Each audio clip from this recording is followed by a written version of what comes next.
मी म्हणतो की that is again the Sachin Tendulkar of meditation, की तुम्ही खूप खूप खूप प्रॅक्टिस करून तुम्ही त्या लेवलला गेला तर तुम्ही त्या लेवलचं मेडिटेशन करू शकता. तुमच्या जर्नीला किती दिवस झाले, म्हणजे तुम्ही ट्रान्सफॉर्मेशन केलं त्याला किती दिवस झाले? 16 मार्च 2017 मी चालू केलं लगेचच, म्हणजे लिटरली एक वर्षभरात वगैरे माझं 60 किलो कमी झालेलं वजन. मी कसं मिथ एक ऐकलेलं आहे की जिम सोडली की वेट वाढतं, असं मी ऐकलेलं आहे. मग हे कितपत खरं आहे? वजन वाढायचं एकच कारण आहे, जसं कमी व्हायचं एकच कारण आहे कॅलरी डेफिसिट, कॅलरीज कमी खाणं, तसं वजन वाढायचं एकच कारण आहे कॅलरीज जास्त खाणं. रेग्युलर पण फिट राहण्यासाठी आपण किती मिनिट्स एक्सरसाइज प्रत्येकाने करणं गरजेचं आहे? आठवड्यात 2 ते 3 स्ट्रेंथ ट्रेनिंगचे सेशन, 1-2 कार्डिओ सेशन्स. कार्डिओमध्ये मग तुम्ही लॉंग रनला जावा, स्विमिंग किंवा सायकलिंग, झुंबा किंवा अजून काही एरोबिक्स असतील, योगा, सूर्यनमस्कार. पूर्णपणे चपाती भाकरी बंद करून किटो डाएटवरती शिफ्ट होणं हे पण एवढं बरोबर नाही. राईट आहे, डेफिनेटली नाही आहे, मी तर म्हणतो बरोबर. आणि सस्टेन तर होतच नाही. मेन मुद्दा तोच आहे, तुम्ही जे म्हणतात ना, that is my first point, की ते सस्टेन कोणच नाही करू शकत. मग वेट लॉस करणं जास्त इझी आहे का फॅट लॉस करणं जास्त इझी? तुम्ही कमी खाल्लं की वेट लॉस होणारच आहे, बरोबर ना. पण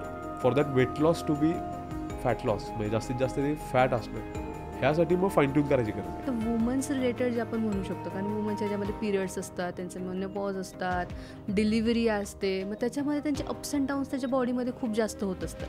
माझी वाईफची सुद्धा कधी चिडचिड व्हायची. सुरुवातीला मला कळायचं नाही, हे का अचानक चिडचिड, अचानक हे. नमस्कार, तुमच्या सर्वांचं पुन्हा एकदा खूप मनापासून स्वागत आहे ऑन पॉईंट पॉडकास्ट या आपल्या यूट्यूब चॅनलवरती. आजचे जे आपले गेस्ट आहेत ते आहे अमेय भागवत दादा, जे की एक न्यूट्रिशनिस्ट आहेत आणि त्याचबरोबर हेल्थ कन्सल्टंट पण आहेत. त्यांच्या थ्रू आज आपण जाणून घेणार आहोत की मेन न्यूट्रिशनची डेफिनेशन काय आहे, आपला आहार आपण किती योग्य ठेवणं गरजेचं आहे, त्याप्रमाणे किती प्रमाणात ठेवणं गरजेचं आहे, ह्या सगळ्या गोष्टी आज आपण त्यांच्याकडून जाणून घेणार आहोत. त्याचबरोबर त्यांची जी ट्रान्सफॉर्मेशन जर्नी आहे, कारण त्यांनी स्वतःनी 60 किलो वजन जे आहे ते कमी केलेलं आहे, त्याबद्दलसुद्धा आपण या पॉडकास्ट थ्रू बोलणार आहोत. चला तर मग आपण आज सुरुवात करूयात. नमस्कार दादा, कसे आहात?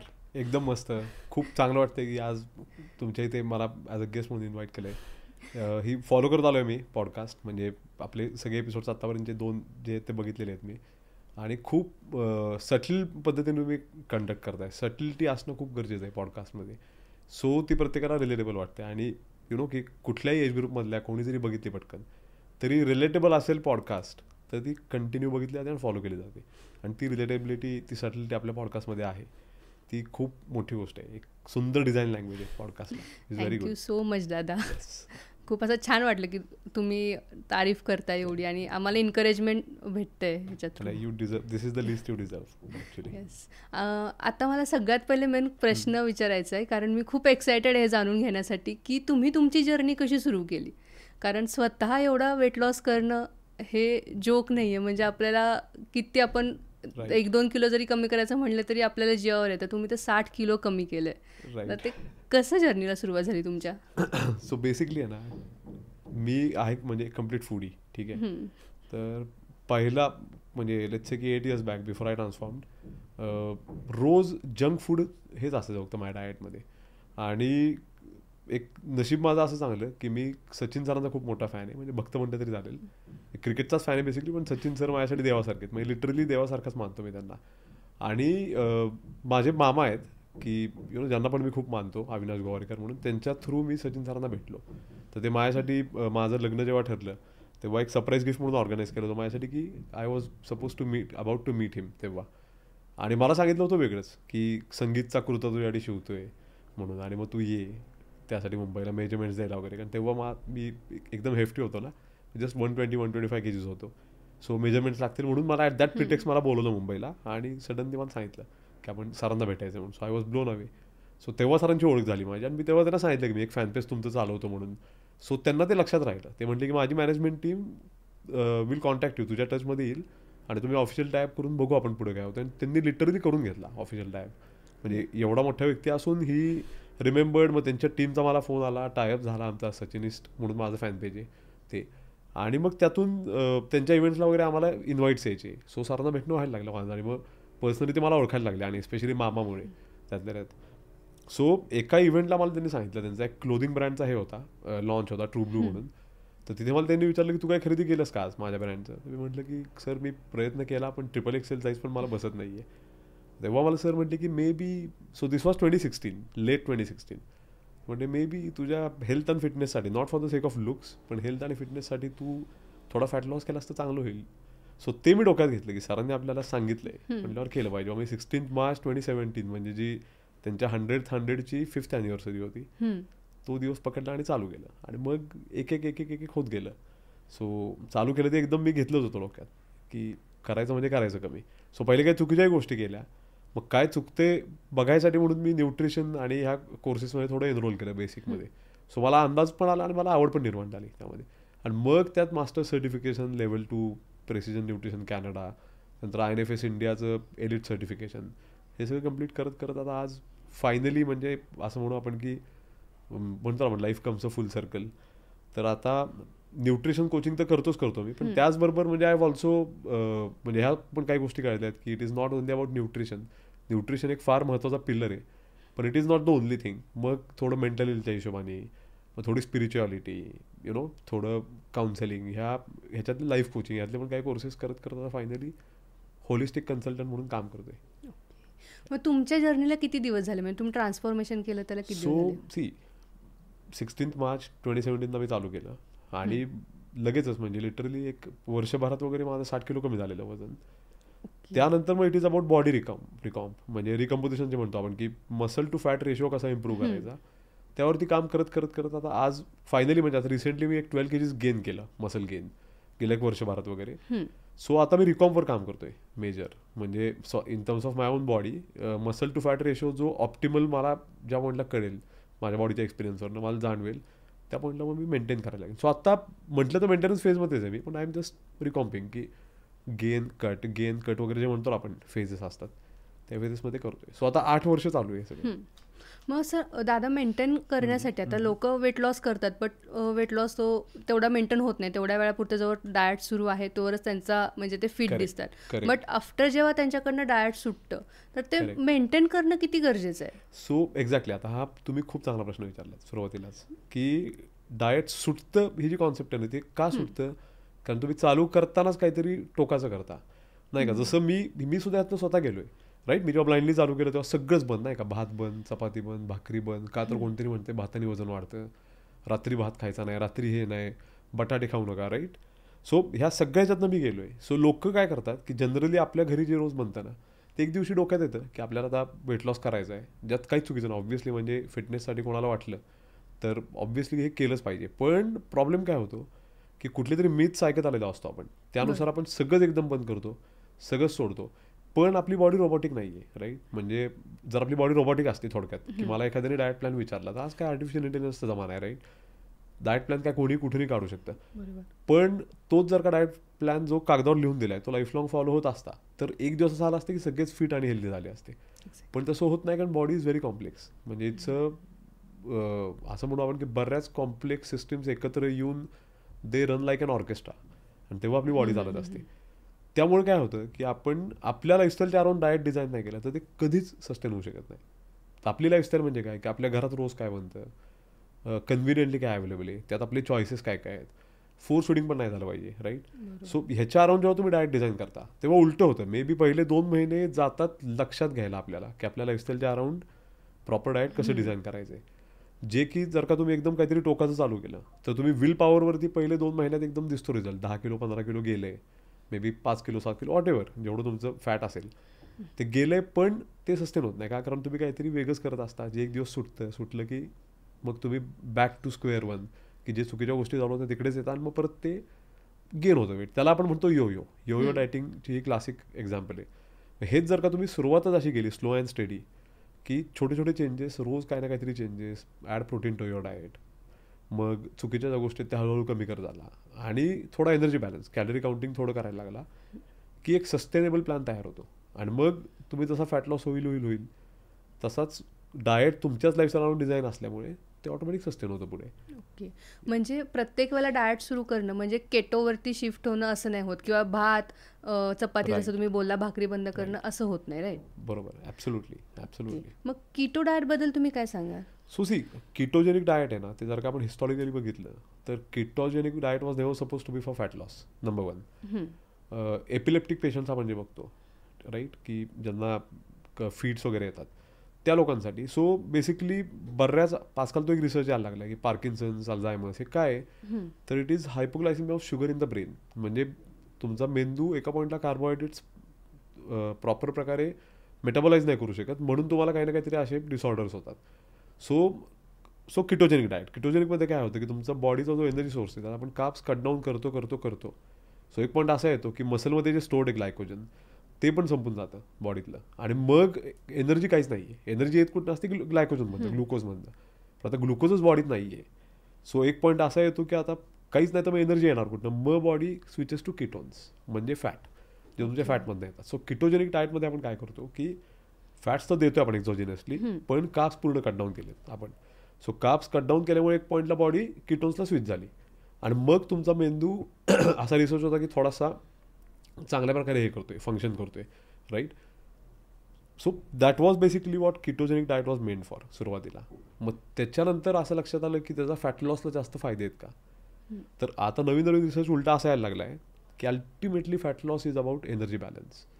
की तुम्ही कॅलरीज इन आणि कॅलरीज आउट, तुमचे मेंटेनन्स कॅलरीज जर लेट्स से 2500 आहेत, तर तुम्ही 300-400 कॅलरीज कमी खाल्ले की वेट लॉस व्हायला लागतो तुमचा. Weight loss, okay, weight loss. या आता for that weight loss to be fat loss, मग काय केलं पाहिजे तुम्ही, मग तुमचं diet has to be nutrient rich, macro distribution चांगलं पाहिजे. एक्सरसाइजमध्ये स्ट्रेंथ ट्रेनिंगचे 2-3 सेशन्स तरी आठवड्यात असले पाहिजेत. बाकी you should walk a lot, थोडा बहुत cardio, not for fat loss but for cardiovascular fitness आणि मेंटल हेल्थ, ह्या गोष्टींसाठी थोडा कार्डिओ, लंग्स आणि हार्ट स्ट्रॉंग होणं तुमचं. सो हे जेव्हा तुम्ही सगळे एकत्र कराल तेव्हा that weight loss translates to fat loss. पण for that number to go down, जे अल्टिमेटली आपण म्हणतो की माझं वजन 3 महिन्यापूर्वी 100 किलो होतं आणि आज 82 किलो आहे, त्याला तुम्हाला कॅलरीजच कमी खायचे आहेत अल्टिमेटली. मग तुम्ही ketogenic diet, ketogenic pattern follow करा, किंवा तुम्ही high carb, moderate carbs, low carbs follow करा. एक फक्त फॅक्टर कन्सिस्टंट ठेवायचं तुम्हाला, तो म्हणजे protein. Protein intake is non negotiable, आणि तो रोजचाच तेवढा तुम्हाला ठेवायचाच आहे. बाकी मग तुम्ही कार्ब्स कमी करा, जास्त करा. किटोजेनिकचा प्रॉब्लेम काय आहे की जसं तुम्ही म्हटला ना, सस्टेन होत नाही. तुम्ही किती दिवस चपाती भाकरी भात सोडणार आहे, आणि इज इट सायंटिफिकली गुड, तर मी म्हणेन की डेफिनेटली नाही. कारण अल्टिमेटली कार्बोहायड्रेटचे एस्पेशली फॉर विमेन कार्ब्सची तर गरज आहेच आहे आपल्याला. सो किटोजेनिक डाएट मी म्हणतो की त्यांनीच करावं की ज्यांना एक शॉक सुरुवातीला पाहिजे असतो, मे बी की महिनाभर मला त्या ग्रूव्हमध्ये, I just want to get into the groove of dieting, की मला असं जमत नाही आहे की कमी कमी करणं. म्हणजे काही जण असतात ना की ऑल ऑर नथिंग, की there is no grey area, एक तर ब्लॅक किंवा व्हाईट, बरोबर. अशा ज्या डाएट पर्सनॅलिटीज आहेत त्यांच्यासाठी मग कधी कधी आपण तो अप्रोच करतो रेकमेंड की 1 महिनाभर तुम्ही करा एकदम लो कार्ब, आणि मग will start adding back carbs.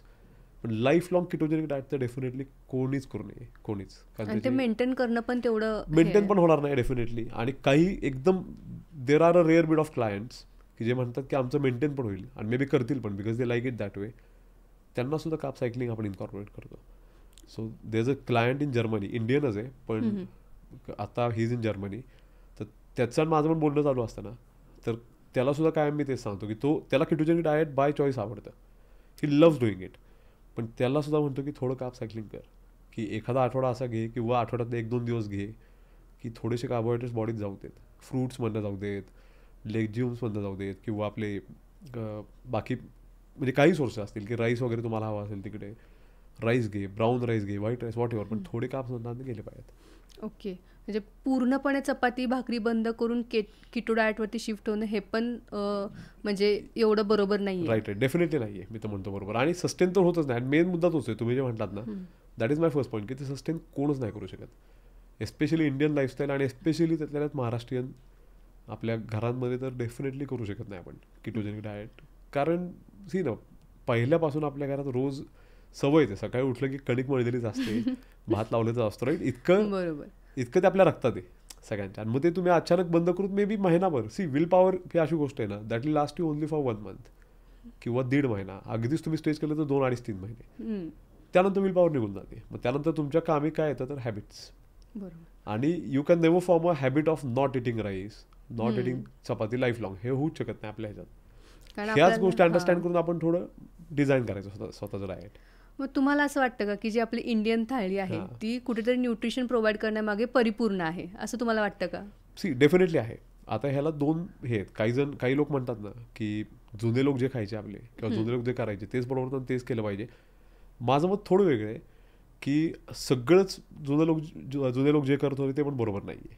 त्यामुळेच आपण आज बघतोय बघा की आपण आज कितीतरी एक्झाम्पल्स ऐकतो की आपल्या आजी किंवा आजोबांच्या वयाचे कोण लोक असतात त्यांच्या केसमध्ये आपण स्पेशली बघतो की की किती केसेस ऐकतो आपण वर्षात 2 किंवा 3 ते 4 वेळा तरी आपल्याला असं ऐकू भेटतं की कोणतरी पडलं बेडवरनं किंवा चालताना पडलं, बाथरूममध्ये स्लीप झाल्यानं पडले आणि खुब्याचं हाड मोडलं आहे, राईट. सो आणि मग त्याला आपण अनफॉर्च्युनेट थिंग इज की we have taken this for granted की आपल्याला हे नॉर्मल वाटायला लागले आता की असं होणारच आहे ओल्ड एजमध्ये. नाही, असं व्हायला नाही पाहिजे ओल्ड एजमध्ये. तुम्ही म्हातारे जरी असाल तरी सुद्धा नुसत्या एका साध्या पडण्यामुळे तुमचं हाड नाही तुटलं पाहिजे, ते सुद्धा खुब्याचं किंवा हे, राईट. आणि त्याच ह्याच्यात अनफॉर्च्युनेटली त्यांची सगळी लाईफ म्हणजे अल्टर होऊन जाते पुढची जी काय राहिली असेल ती. सो ह्याला कारण तेच आहे की जुने लोक जे घेत होते ते सगळंच न्यूट्रिटिव्ह होतं असं नाही. आपली थाळी जी तुम्ही विचारला प्रश्न तो योग्य आहे, त्याच्यामध्ये it is meant to be nutritive. पण काय झाले की जुन्याच काळापासून बऱ्याच वेळा तळलेल्या गोष्टी खूप जास्ती, गोड गोष्टी खूप जास्ती. 20-30 वर्षापूर्वीचा जरी डेटा तुम्ही काढून बघितला, थोडा रिसर्च केला तरी सुद्धा तेच बघायला मिळतं. आणि प्रोटीन कमी सगळ्यात, की जे प्रोटीन प्रायमरी प्रोटीन जे म्हणतो आपण क्लास 1 ज्यात सगळे एसेन्शियल अॅमिनो ॲसिड्स कवर्ड आहेत, ते प्रोटीन ट्रेडिशनली आपण कमी खात आलो आहे. त्यामुळे आज म्हाताऱ्या लोकांमध्ये हा प्रॉब्लेम दिसतोय.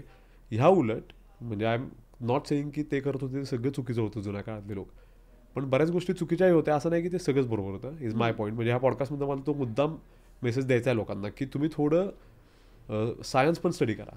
म्हणजे मॉडर्न सायन्स हे खूप म्हणतात मदतीची गोष्ट आहे आपल्या ह्याच्यासाठी. टेक्नॉलॉजी जसं आपण यूज केली, जसं तुम्ही इतक्या सुंदर प्रकारे आज टेक्नॉलॉजी यूज करताय की लोकांपर्यंत पॉडकास्टच्या थ्रू चांगला कॉन्टेंट पोहोचवत आहे, तोच कॉन्टेंट लोकांपर्यंत चुकीचा पण जाऊ शकतो, राईट. म्हणजे की तुम्ही उगाचच काही कॉन्टेंट बनवू शकता आणि तो पण खपतो. आज बघतोय आपण एक्झाम्पल्स आहेत. So point I am trying to make is की टेक्नॉलॉजी आणि सायन्सचा वापर करून चुकीच्याही गोष्टी होत असतात, पण त्याचबरोबर बरोबरही गोष्टी होतात.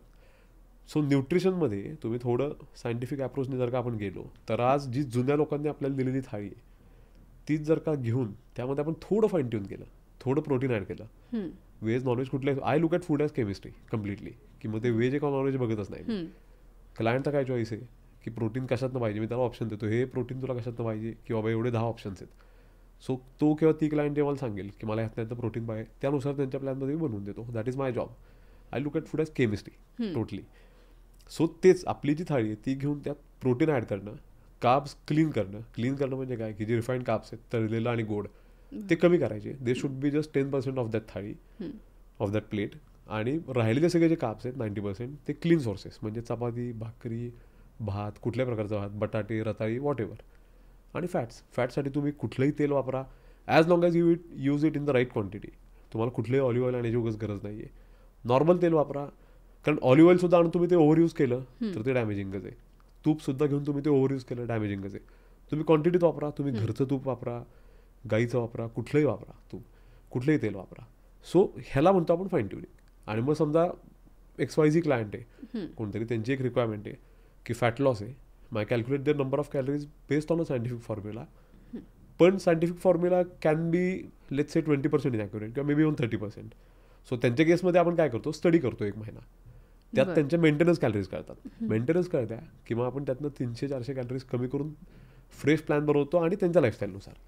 So they keep eating whatever त्यांच्या घरात जे काय रोज बनते तेच, त्यातनंच आपण कॅलरी काउंट केला आहे, त्यातच आपण फाईन ट्यून केलं आहे, प्रोटीन ॲड केले, चुकीच्या गोष्टी काढल्यात, कार्ब्स क्लीन केलेत आणि फॅट सगळे नॅचरल ठेवलेत. निसर्गाकडनं येणारं सगळं चांगलं आहे इन विच वे. आणि मी I emphasize on local foods.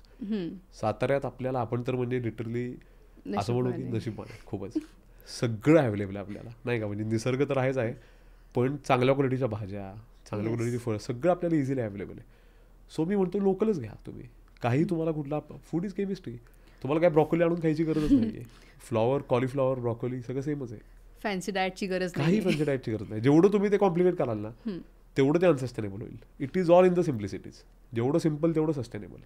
मग तुम्ही आता बोलता बोलला की तळलेलं किंवा शुगरचे पदार्थ काढून आपण क्लीन कार्ब्स ठेवले तर ते जास्त बेनिफिशियल असेल आपल्यासाठी.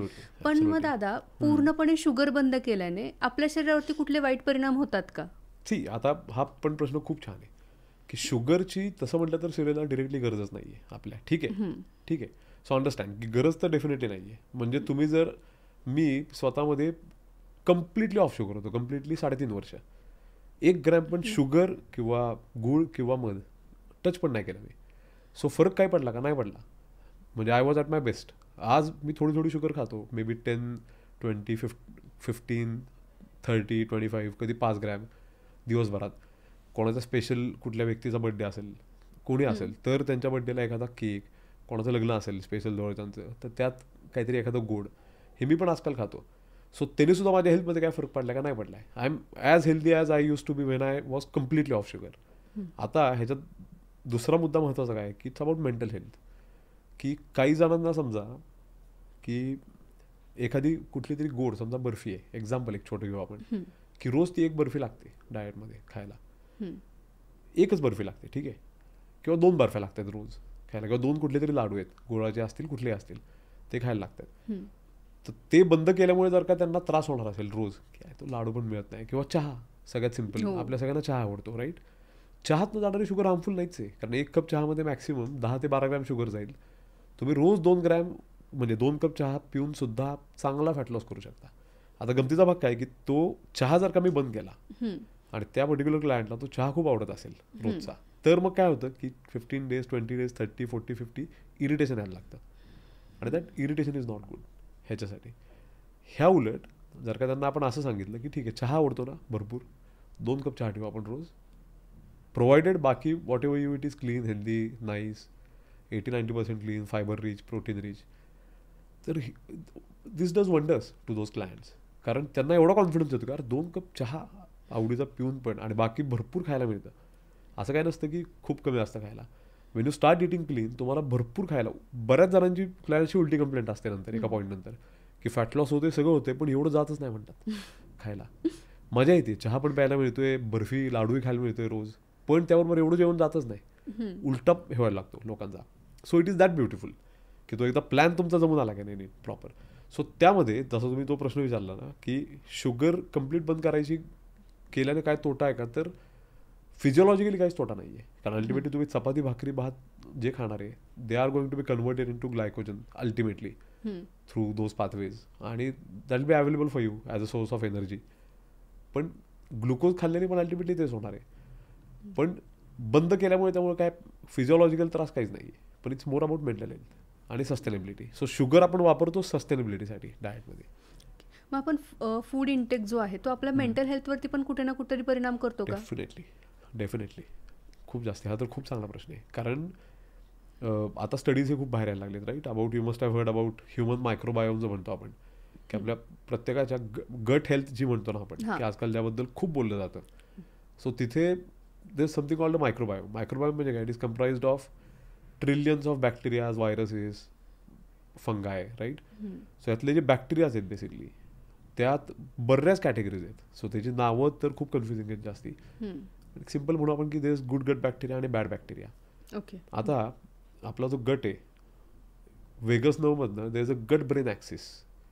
सो आता रिसर्च म्हणजे हे प्रूव्ह झालेलं आहे ऑलरेडी की आपलं गट आणि आपलं brain is in constant communication 24 तास. म्हणजे तुम्ही झोपला असता तरी ते कम्युनिकेशन चालू आहे. आणि that literally impacts your daily decision making, your moods. So ते रेग्युलेट कसं होणार आहे, इम्पॅक्ट कसं होणार आहे, तर ती पण खूप म्हणजे इन डिटेल चर्चेला बसलो आपण तर त्याला पण खूप वेळ लागेल ॲक्च्युली. की चांगलं फायबर खाल्ल्याने how good gut bacteria grow, मग ते शॉर्ट चेन फॅटी ॲसिड्स कसे प्रोड्यूस करतात, आणि how they help in building neurotransmitters like serotonin, oxytocin, की जे आपल्याला फील गुडला मदत करतात. त्याचं डिफरंट थिअरी ऑल टुगेदर. पण एक जस्ट गट ब्रेन ॲक्सिसवर जरी आपण बोललो ना, तर इमॅजिन करा की तुमच्या मायक्रोबायोममध्ये जर का गुड गट बॅक्टेरियाची डायव्हर्सिटी जास्त असेल तर of course that communication is going to be good between your gut and your brain. त्यामुळे तुमचा मूड चांगला राहणं राईट. डिप्रेशन तर म्हणजे खूप लांबची गोष्ट आहे की that is the last point आपण म्हणू की म्हणजे बॅड मेंटल हेल्थमध्ये व्हॉट इज लास्ट, तर मग डिप्रेशन आणि अँझायटी ह्या गोष्टी आहेत. सो ते तर लांब आहे. सो डिप्रेशन अँझायटी तर लांब राहिलं, पण जरी पण बॅड बॅक्टेरियल डायव्हर्सिटी जास्त असेल तुमच्या ह्याच्यामध्ये तरी मग चिडचिड होणं, डेली ह्याच्यात डिसिजन्स चुकणं, प्रोक्रॅस्टिनेशन जे म्हणतो आपण, की लोकांना जे भेटायचं असेल ते लांबवणं, किंवा यु नो कारण नसताना काही कामं की ज्याला काही फिजिकली जास्त हे पण लागणार नाही आहे तुम्हाला, की तुम्ही एक्सरसाइज तर करताय रोज चांगला, अशी केसेस असतात. पण एखादं छोटं काम असतं, मे बी तुमचं घरचं कपाट साफ करायचं असेल, ज्याला एक्सरसाइजच्या कम्पॅरिझनमध्ये काहीच फिजिकल हे लागत नाही एफर्ट, पण ते तुम्ही लांबवत बसता. सो हे अर्ली सायन्स असतात की there is something in your nutrition that you need to fix which might improve your bacterial diversity. आणि मग जसं गुड बॅक्टेरियाची डायव्हर्सिटी वाढत जाते तसं तुमचे मूड चांगलं राहणं, प्रोक्रॅस्टिनेट न करणं, वेळेची वेळेत कामं होणं, डेली डिसिजन्स पॉझिटिव्ह होणं, राईट, मूड पॉझिटिव्ह राहणं, या सगळ्या गोष्टी रेग्युलर व्हायला लागतात. हे खूप जास्त इंटिमेटली कनेक्टेड आहे.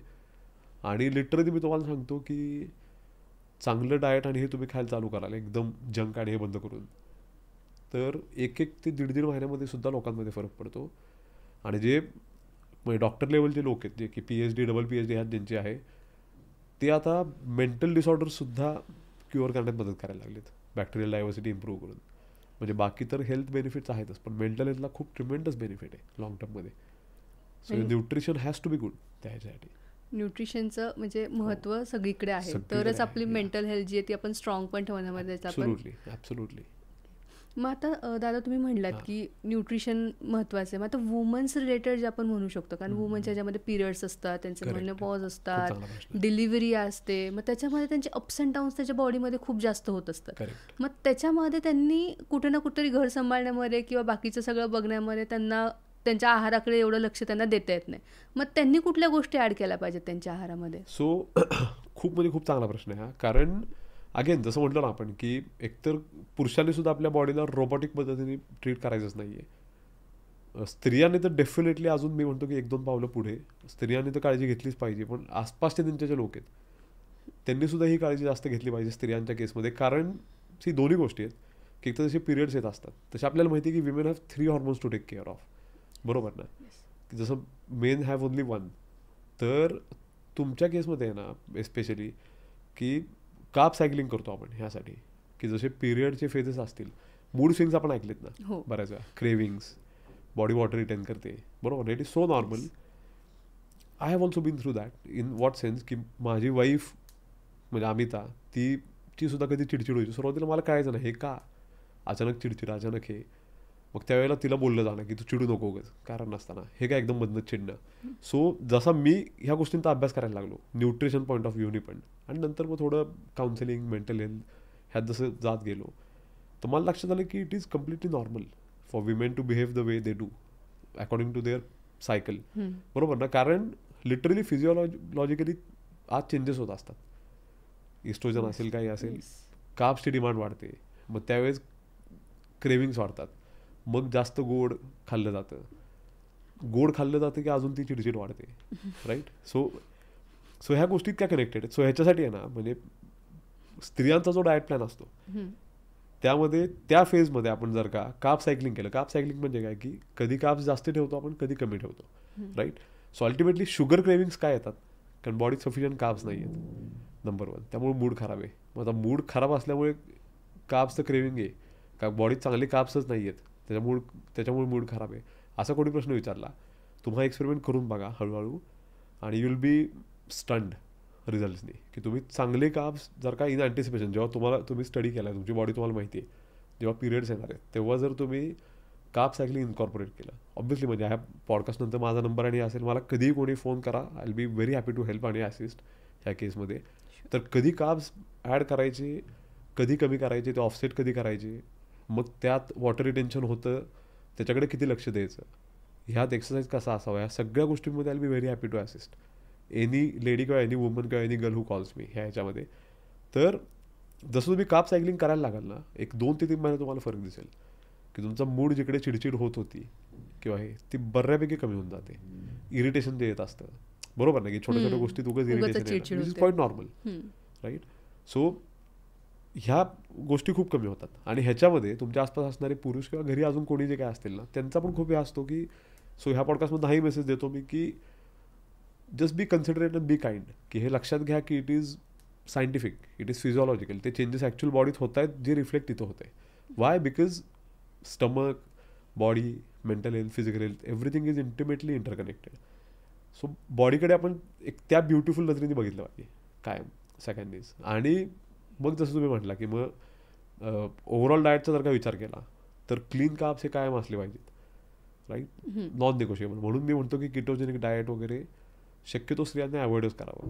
केलं तर ठीक आहे, पण ते टेम्पररी करा तुम्ही, आणि चॉईसनी करा. उगाच फॅट लॉस करायचं म्हणून त्याचं काही कनेक्शन नाही आहे.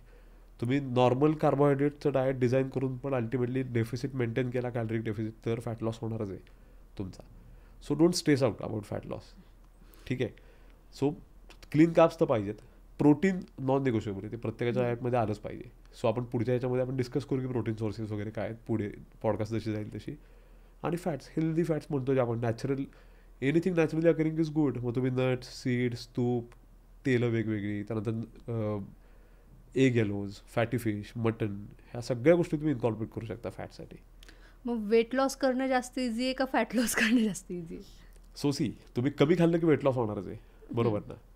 पण for that weight loss to be fat loss, म्हणजे जास्तीत जास्त ते फॅट असणं, ह्यासाठी मग फाईन ट्यून करायची गरज आहे. मग किती प्रोटीन इंटेक पाहिजे, कार्ब्स किती आणि फॅट किती, बेस्ड ऑन जी काय हेल्थ कंडिशन त्यावेळेची असेल त्यानुसार. त्याच्यानंतर exercise, strength training is non negotiable. की थोडंफार स्ट्रेंथ ट्रेनिंग आठवड्यात मी म्हणतो की 2दा 20-25 मिनटं 30 मिनटं जरी केलं तरी सुद्धा that helps. It is more about signalling, it creates good signals in your body. त्यावर पण आपण करू पुढे डिस्कस. सो स्ट्रेंथ ट्रेनिंग हे फार इम्पॉर्टंट. जेवढं जमेल तेवढं ॲक्टिव्ह राहायचं, वॉक. आणि मी म्हणतो की स्ट्रोलिंग फक्त, असं पण नाही की तुम्हाला सारखाच ब्रिस्क वॉक करायचा नाही, जस्ट स्ट्रोल वेळ मिळेल तेव्हा. की तुम्हाला एक लॉंग फोन कॉल आहे, उठा जागेवर आणि जस्ट हळू चालत तो अटेंड करा. घरच्या घरात चाला, वॉक विथ अ पार्टनर किंवा वॉक विथ अ किड्स, जे काय तुम्हाला जमेल ते. पण just be active through out the day. That counts a lot at the end of the year. पण ती ॲक्टिव्हिटी खूप झालेली असते. आणि थोडं बहुत मेडिटेशन, चांगले रिलेशनशिप मेंटेन करणं, स्वास्थ्य मेंटेन करणं घरामध्ये, ह्या थोड्याशा गोष्टी आपण सगळ्या केल्या की तो all of that reflects to fat loss. म्हणजे तुमचा जो वेट लॉस होणार असेल कॅलरी डेफिसिट मेंटेन करून, दॅट बिकम्स फॅट लॉस जास्तीत जास्त. मग तुम्ही आता जसं म्हटलं एक्सरसाइज करणं गरजेचं आहे, मग ते ग्राउंड एक्सरसाइज बेस्ट राहणार आहेत का gym exercise? See, ground exercises म्हणजे रनिंग किंवा असं म्हणताय तुम्ही? येस, रनिंग किंवा. सो रनिंग आणि हे झाले कार्डिओव्हास्क्युलर फिटनेससाठी एक्सरसाइजेस. सो वेगवेगळे पाथवेज आहेत दोन. म्हणजे थोडंसं डिटेलमध्ये आपण जर का बोलायचं म्हटलं तर ह्या ज्या ॲक्टिव्हिटीज आहेत, जसं रनिंग किंवा वॉकिंग असेल, सायकलिंग, हे जर का तुम्ही एक मार्क केलं तर you can do it on and on. आज आपण बघतो की लोक एका बेसने 42 किलोमीटरही धावतात, which is difficult, no doubt, पण करू शकतात, राईट. कारण that is a completely different pathway बॉडीतला. एरोबिक सिस्टीमवरती चालणारी गोष्ट आहे, AMPK म्हणतो आपण त्या पाथवेला. वेरॅज स्ट्रेंथ ट्रेनिंग जे म्हणतो आपण, मग ते तुम्ही जिममध्ये करा किंवा घरी करा किंवा कुठेही करा, राईट. दॅट ॲक्टिवेट्स पहिले 2 पाथवेज बॉडीतले, and that is anabolic main म्हणजे. सो ATP-PCR जो पाथवे म्हणतो आपण, तो that will last you only 10 ते 15 सेकंद. किंवा खूप तुम्ही हायली ट्रेंड ॲथलीट असाल तर मे बी 20 सेकंद. दुसरा इज ग्लायकोलिटिक पाथवे, जो मे बी ते 20 सेकंद संपले की पुढचे 30-40 सेकंद तो चालेल. म्हणून आपण एक बघितलं की जोर काढायला जर का बसला तुम्ही किंवा स्क्वॉट्स काढायला चालू केले तुम्ही, तर नॉर्मली तुम्ही 1 मिनिटापेक्षा जास्त होऊ शकत नाही. थोडं ट्रेनिंग करून तुम्ही तो वाढवू शकता वेळ, राईट. पण हे जे ट्रेनिंग आहे ना, this is what creates the right signals in your body. म्हणजे मसल्स बिल्ड, ॲनाबॉलिझम म्हणजे काय की बिल्डिंग ब्लॉक्स, की मसल आणि स्ट्रेंथ बिल्ड करूनच तुमचा फॅट लॉस ऑप्टिमाइज होतो. एका पॉईंटनंतर running, walking is going to be catabolic, त्याने तुमचा मसल लॉस व्हायला लागेल. त्यामुळे 2 ते 3 ह्या सेशन्स स्ट्रेंथ ट्रेनिंगच्या, मग त्यात तुम्ही घरच्या घरी केल्या, समजा जोर, बैठका, डिप्स, पुशअप्स, क्रंचेस, वेगवेगळे फ्लोर एक्सरसाइजेस, राईट, की ज्यामध्ये तुम्ही काहीतरी रेजिस्टन्स क्रिएट करताय, रेजिस्टन्स अगेन्स्ट ग्रॅव्हिटी. मग तुम्ही तो कसाही करा. जिमने काय होतं की gym just makes your job easier. की जसं मला समजा की इथून पवई नाक्यावर चालत जायचं असेल तर मे बी चालत गेलो तर इट विल टेक, मला वाटतं किती 12-14 मिनटं लागतील, बरोबर ना. इथून Powai Naka, we are very close to Powai Naka. तेच मी जर का बाईकवर गेलो तर मे बी 2 मिनिटात पोहोचेल. So gym is like that bike. Ultimately मी चालत जरी गेलो, होम एक्सरसाइज जरी केला तरी मी डेस्टिनेशनला पोहोचणार, पण maybe it will take a year. हेच जर का जिममध्ये चालू केलं मी आज आणि एक टार्गेट असेल की तर be able to do it in 3 months. त्यामुळे मी एम्फसाइज करतो की जिमला जावा तुम्ही. आणि that also sets up a discipline. की घरच्या घरी एक्सरसाइज बऱ्याच वेळा असं होतं की ठीक आहे आठवड्यात 2दा करायचा आहे, मग तो बऱ्याच वेळा राहून जातो. पण जिम जर का आपण एक अकाउंटेबिलिटी क्रिएट केली की मला जायचं आहे आणि करायचं आहे, तर not only does that make a job easier, एक डिसिप्लिन पण लागतं आपल्याला. मी कसं मिथ एक ऐकलेलं आहे की जिम सोडली की वेट म्हणजे अचानकच वाढतं, असं मी ऐकलेलं आहे. मग हे कितपत खरं आहे? सी, एनर्जी बॅलन्स सगळ्यांसाठी अनबिटेबल आहे, ठीक आहे. म्हणजे जसं निसर्गाचे कायदे आहेत ना, ते कोण मोडू शकत नाही. म्हणजे जसं कितीही तुम्ही स्ट्रॉंग झालास, कितीही, की तुम्ही 100-200 किलो स्क्वॉट माराल, 200 किलो बेंच प्रेस माराल, पण तुम्ही उडू शकणार आहे का आकाशात? नाही. Why? Because you can't beat gravity. Gravity is one of the laws of the nature. Same जर का आपण एनर्जी बॅलन्स म्हणतो, म्हणजे काय की कॅलरीज इन कॅलरीज आउट. तुमचे मेंटेनन्स कॅलरीज जर का 2500 आहेत आणि तुम्ही जर 2500 कॅलरीज खात असाल चांगल्या सोर्सेसमधनं, there is no way on the planet की तुम्ही तुमचं वजन वाढेल. पण तुम्ही जिम करा नका करू. वजन वाढायचं एकच कारण आहे, जसं कमी व्हायचं एकच कारण आहे कॅलरी डेफिसिट, कॅलरीज कमी खाणं, तसं वजन वाढायचं एकच कारण आहे कॅलरीज जास्त खाणं. आता मी तुम्हाला माझ्या केसमध्ये उलटं सांगतो की मी गेले 1 वर्ष लेट्स से मागच्या मार्चपासूनच बरोबर, आता 1 वर्ष आणि वर 10-15 दिवस झालेत, I have been eating 4000 calories per day on an average. 4000 calories, त्यातल्या 90% क्लीन सोर्सेसमधून आहेत. 400 कॅलरीजचा कधी प्रोटीन बार, कधी काहीतरी एखादा शेंगदाण्याचा लाडू, कधी कोणाच्या बर्थडेला पेस्ट्री किंवा काय असं काहीतरी खाल्लं गेलं ऑन अन ॲव्हरेज. पण 90% of what I have been eating is clean. So 4000 calories जर का मी खातोय, जर का मी रुटीन कोर्समध्ये खात असतो आणि माझी जिम चालू नसती, तर I would have gained maybe 22 किंवा 23 किलो, आणि most of which would have been fat clean खाऊन सुद्धा. का? कारण एक्सरसाइजच नाही आहे. पण because I am exercising and because I am going to the gym every single day, because I am walking a lot, because I am staying active, त्यामुळे माझं 12 किलो वाढले आणि most of what I have gained is muscle. थोडं fat वाढले obviously, no doubt, ते वाढतं, but most of what I have gained is muscle. त्यामुळे एक चांगला टोन दिसतोय बॉडीवरती. सो उलट आहे, म्हणजे जास्त खाऊन सुद्धा माझं वजन चेकमध्ये काय आहे तर जिममुळे. फक्त डाएटनी काय होत नाही, त्यासोबत तुम्हाला एक्सरसाइज किंवा जिमचे. हां एक्झॅक्टली, म्हणजे तुमचा बॉडी कंपोजिशन चांगलं ठेवायसाठी तुम्हाला स्ट्रेंथ ट्रेनिंग तुम्ही कुठेही करा. म्हणजे जर तुम्ही if you are comfortable doing it at home, आणि जर तुम्ही करणार असाल नक्कीच की आठवड्यात 3 दिवस मी करणारच आणि आय एम कमिटेड, तर डेफिनेटली घरी करा तुम्ही. कारण ultimately it is about creating resistance. त्याच्यामध्ये आपण सूर्यनमस्कार किंवा बाकीच्या पण एक्सरसाइज आपण सूर्यनमस्कार आणि हे पण करू शकतो आपण. पण Suryanamaskar is not proper strength training, that is more for फिटनेसचे बरेच कॉम्पोनंट्स आहेत की स्टॅबिलिटी आहे, मोबिलिटी आहे, फ्लेक्सिबिलिटी आहे. So Surya Namaskar will take care more of those components, flexibility, stability, mobility, जे पण गरजेचेच आहेत नो डाऊट. पण सगळ्याच्या सेंटर स्टेजला काय तर स्ट्रेंथ आहे असं माझं म्हणणं आहे माझ्या एक्सपिरियन्सवरनं. कारण स्ट्रेंथच्या अराउंड हे सगळे बाकीचे कंपोनंट्स आहेत ते रिव्हॉल्व होतात. तुमची स्ट्रेंथ चांगली असेल ऑटोमॅटिकली तुमचा एंड्युरन्स चांगला असणार आहे, फ्लेक्सिबिलिटी नक्कीच चांगली राहील, मोबिलिटी, स्टॅबिलिटी सगळं चांगलं राहील.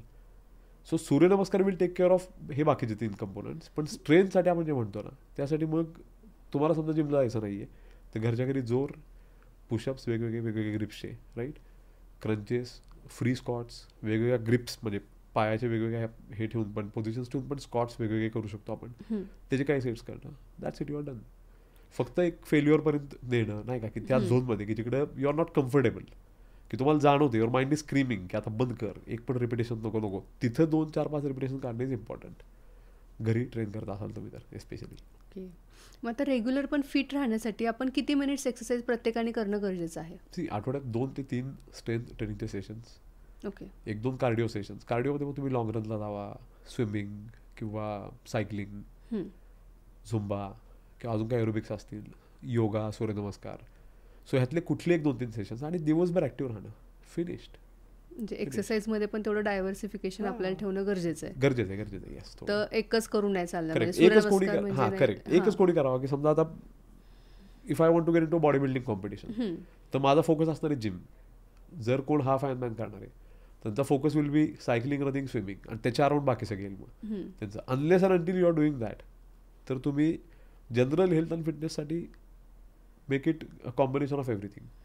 की एखादा रन पण असला पाहिजे, रन नाही तर वॉक तरी असला पाहिजे, ब्रिस्क वॉक, आणि तो सुद्धा बाहेर outdoor in the nature. Swimming, आता मला स्वतःला भीती वाटते पाण्याची, आय होप मी शिकेन लवकर नीट. आणि माझी वाईफ चॅम्पियन स्विमर आहे, सो म्हणजे मजा असते त्यामुळे. सो होपफुली मी शिकेन लवकर स्विमिंग. पण स्विमिंग आवडत असेल तर नथिंग लाईक इट, 1-2 स्विमिंगचे सेशन्स. सायकलिंग म्हणजे बायसिकल राईड्स आवडत असतील, आणि if you have a group, कोणी कंपॅनियन आहे कोणी काय, तर सायकलिंग राईड्स. योगा, झुंबा सुद्धा कसं आहे की इट्स अ फ्युजन एक्सरसाइज पण आहे आणि it's a good entertaining activity. On top of everything कुठलंही स्पोर्ट असेल, बॅडमिंटन, टेनिस, फुटबॉल, क्रिकेट, त्याचे 1-2-3 सेशन्स आठवड्यात झाले, किंवा ते रोज सकाळी आहे, रोज संध्याकाळी जर का स्पोर्ट असेल तर. त्याच्या अराउंड हे बाकी फिटनेसचे कंपोनंट्स तुम्ही जर का केले एक्सरसाइजचे इनकॉर्पोरेट, नथिंग लाईक इट. आणि ॲक्टिव्ह राहणं दिवसभर मधनं. मग आता आपण बघतो, आपण सगळेजण प्रत्येक वेळेला न्यू इयर रिझोल्युशन ठरवतो, जिमला जाणार आहे मी आणि ह्या वर्षभरात हेल्थवरती फोकस करणार. पण कसं होतं ना, 15 दिवस आपण जातो रेग्युलरली जिमला, ज्या मुवमेंटपासून आपल्याला ते बॉडी पेन सुरू होतं त्या मुवमेंटपासून आपण जिमला जाणं ते प्रोकास्टिनेट करतो. मग स्टार्टिंगच्या फेजला जिमला आपण जेव्हा जातो तेव्हा किती प्रमाणात व्यायाम केला पाहिजे आणि तो कसा केला पाहिजे? खूप उत्तम प्रश्न आहे हा. सो बऱ्याचदा काय होतं की आपण जोशमध्ये खूप जास्त जोरात सुरुवात करतो, बरोबर ना. जसं आपण डाएटचं बोललो ना सुरुवातीला, की डाएट तुम्ही कसं चालू करा की पहिला 1 महिना जाऊ देत तुमची इकोसिस्टम अंडरस्टँड करण्यात तुम्हाला, की माझी काय रिक्वायरमेंट आहे, काय रिक्वायरमेंट नाही आहे, मला काय आवडते काय नाही आवडते, ह्यातलं मी काय इझिली सोडू शकतो किंवा शकते, काय सोडू नाही शकत. चहा मला लागतोच 2 दिवसातला, मग तो डाएटमध्ये कसा बसवायचा हे अंडरस्टँड करत हळूहळू प्लॅन बनवला आपण, समजा तो फायनल प्लॅन, तर इट वर्क्स. सेम एक्सरसाइजला आहे की अंडरस्टँड युअर बॉडी फर्स्ट. कुठली इंजुरी नाही आहे ना, नंबर 1. इंजुरी नसेल तर कुठल्या प्रकारचं ट्रेनिंग आवडतंय, किती हेवी लिफ्ट करू शकतोय, किंवा स्ट्रेंथ ट्रेनिंग आवडत असेल तर ते काय प्रकारचं आवडते, आणि तो प्लॅन हळूहळू बिल्ड करणं. म्हणजे पहिले दिवशीत जाऊन, म्हणजे चांगले ट्रेनर्स आपण जे बघतो ना जिममध्ये आजकाल, ते तेच करतात. पहिले 10 ते 12 दिवस दे जस्ट अंडरस्टँड युअर बॉडी, नक्की काय कॅपॅसिटी काय. It can be once and for all, म्हणजे वन थिंग फॉर ऑल जे म्हणतो ना आपण, की वन प्लॅन सूट्स ऑलची जी थेअरी आहे, की कागदावर एकच प्लॅन मी जिममध्ये लिहिला आहे, की पहिल्या दिवशी आला तुम्ही हे बायसेप कर्ल एवढे मारा, नंतर ट्रायसेप पुश डाऊन एवढे मारा, बेंच प्रेस, डंबेल प्रेस, त्यानंतर शोल्डरसाठी फ्लाईज, हे ते. 100% तुम्हाला काय होईल की कोणाला तो सूट होईल, कोणाला सूट होणार नाही. आणि एस्पेशली मी म्हणतो ही तर सुरुवात आहे. 2-3 महिन्यानंतर पण एक्सरसाइजमध्ये जेव्हा you want to evolve, especially women, तर you have to understand so many things की with your body is not going to be going to be able to perform the same every single day. हे एक understand करायचं. Stress ज्या दिवशी जास्त असेल त्या दिवशी डेफिनेटली तुमचा एक्सरसाइजची कॅपॅसिटी माइट गो डाऊन, आणि ॲक्सेप्ट इट, एम्ब्रेस इट. मी म्हणतो की do justice to your body. त्या ह्याच्यामध्ये ट्राय टू लव्ह इट, की ठीक आहे आज त्रास होतोय, मला स्ट्रेस आहे, मेंटल स्ट्रेस आहे, कामाचा स्ट्रेस आहे, पर्सनल स्ट्रेस आहे, I have showed up, it is good. So आजचं exercise session may be easy ठेवू आपण. सो तुम्ही जो प्रश्न विचारला ना की पहिले 15 दिवसात का असं होतं, कारण ओव्हरवेल्मिंग जर का प्लॅन असेल माझा, की पहिल्याचपासून मी एकदम जसं डाएटला जर का मी एकदमच सगळं बंद केलं आणि हे केलं, 20-30 डेजनी सुटणार, गॅरंटेड सुटणार. 40 डेजनी सुटेल पण सुटणार. सेम एक्सरसाइज आहे की so don't start like someone else. आपली बॉडी अंडरस्टँड करा. त्यासाठी मी सगळ्यांना सांगतो की पहिलं थोडं स्पेंड होईल, पण मे बी एखादा चांगला ट्रेनर किंवा एखादा चांगला पर्सनल ट्रेनर तुम्ही हायर करा आणि त्याबरोबर काम चालू करा. So that helps you in understanding your body, helps you to learn forms, postures, की ज्याने पुढच्या इंजुरीज टाळतात बऱ्याच गोष्टी, राईट.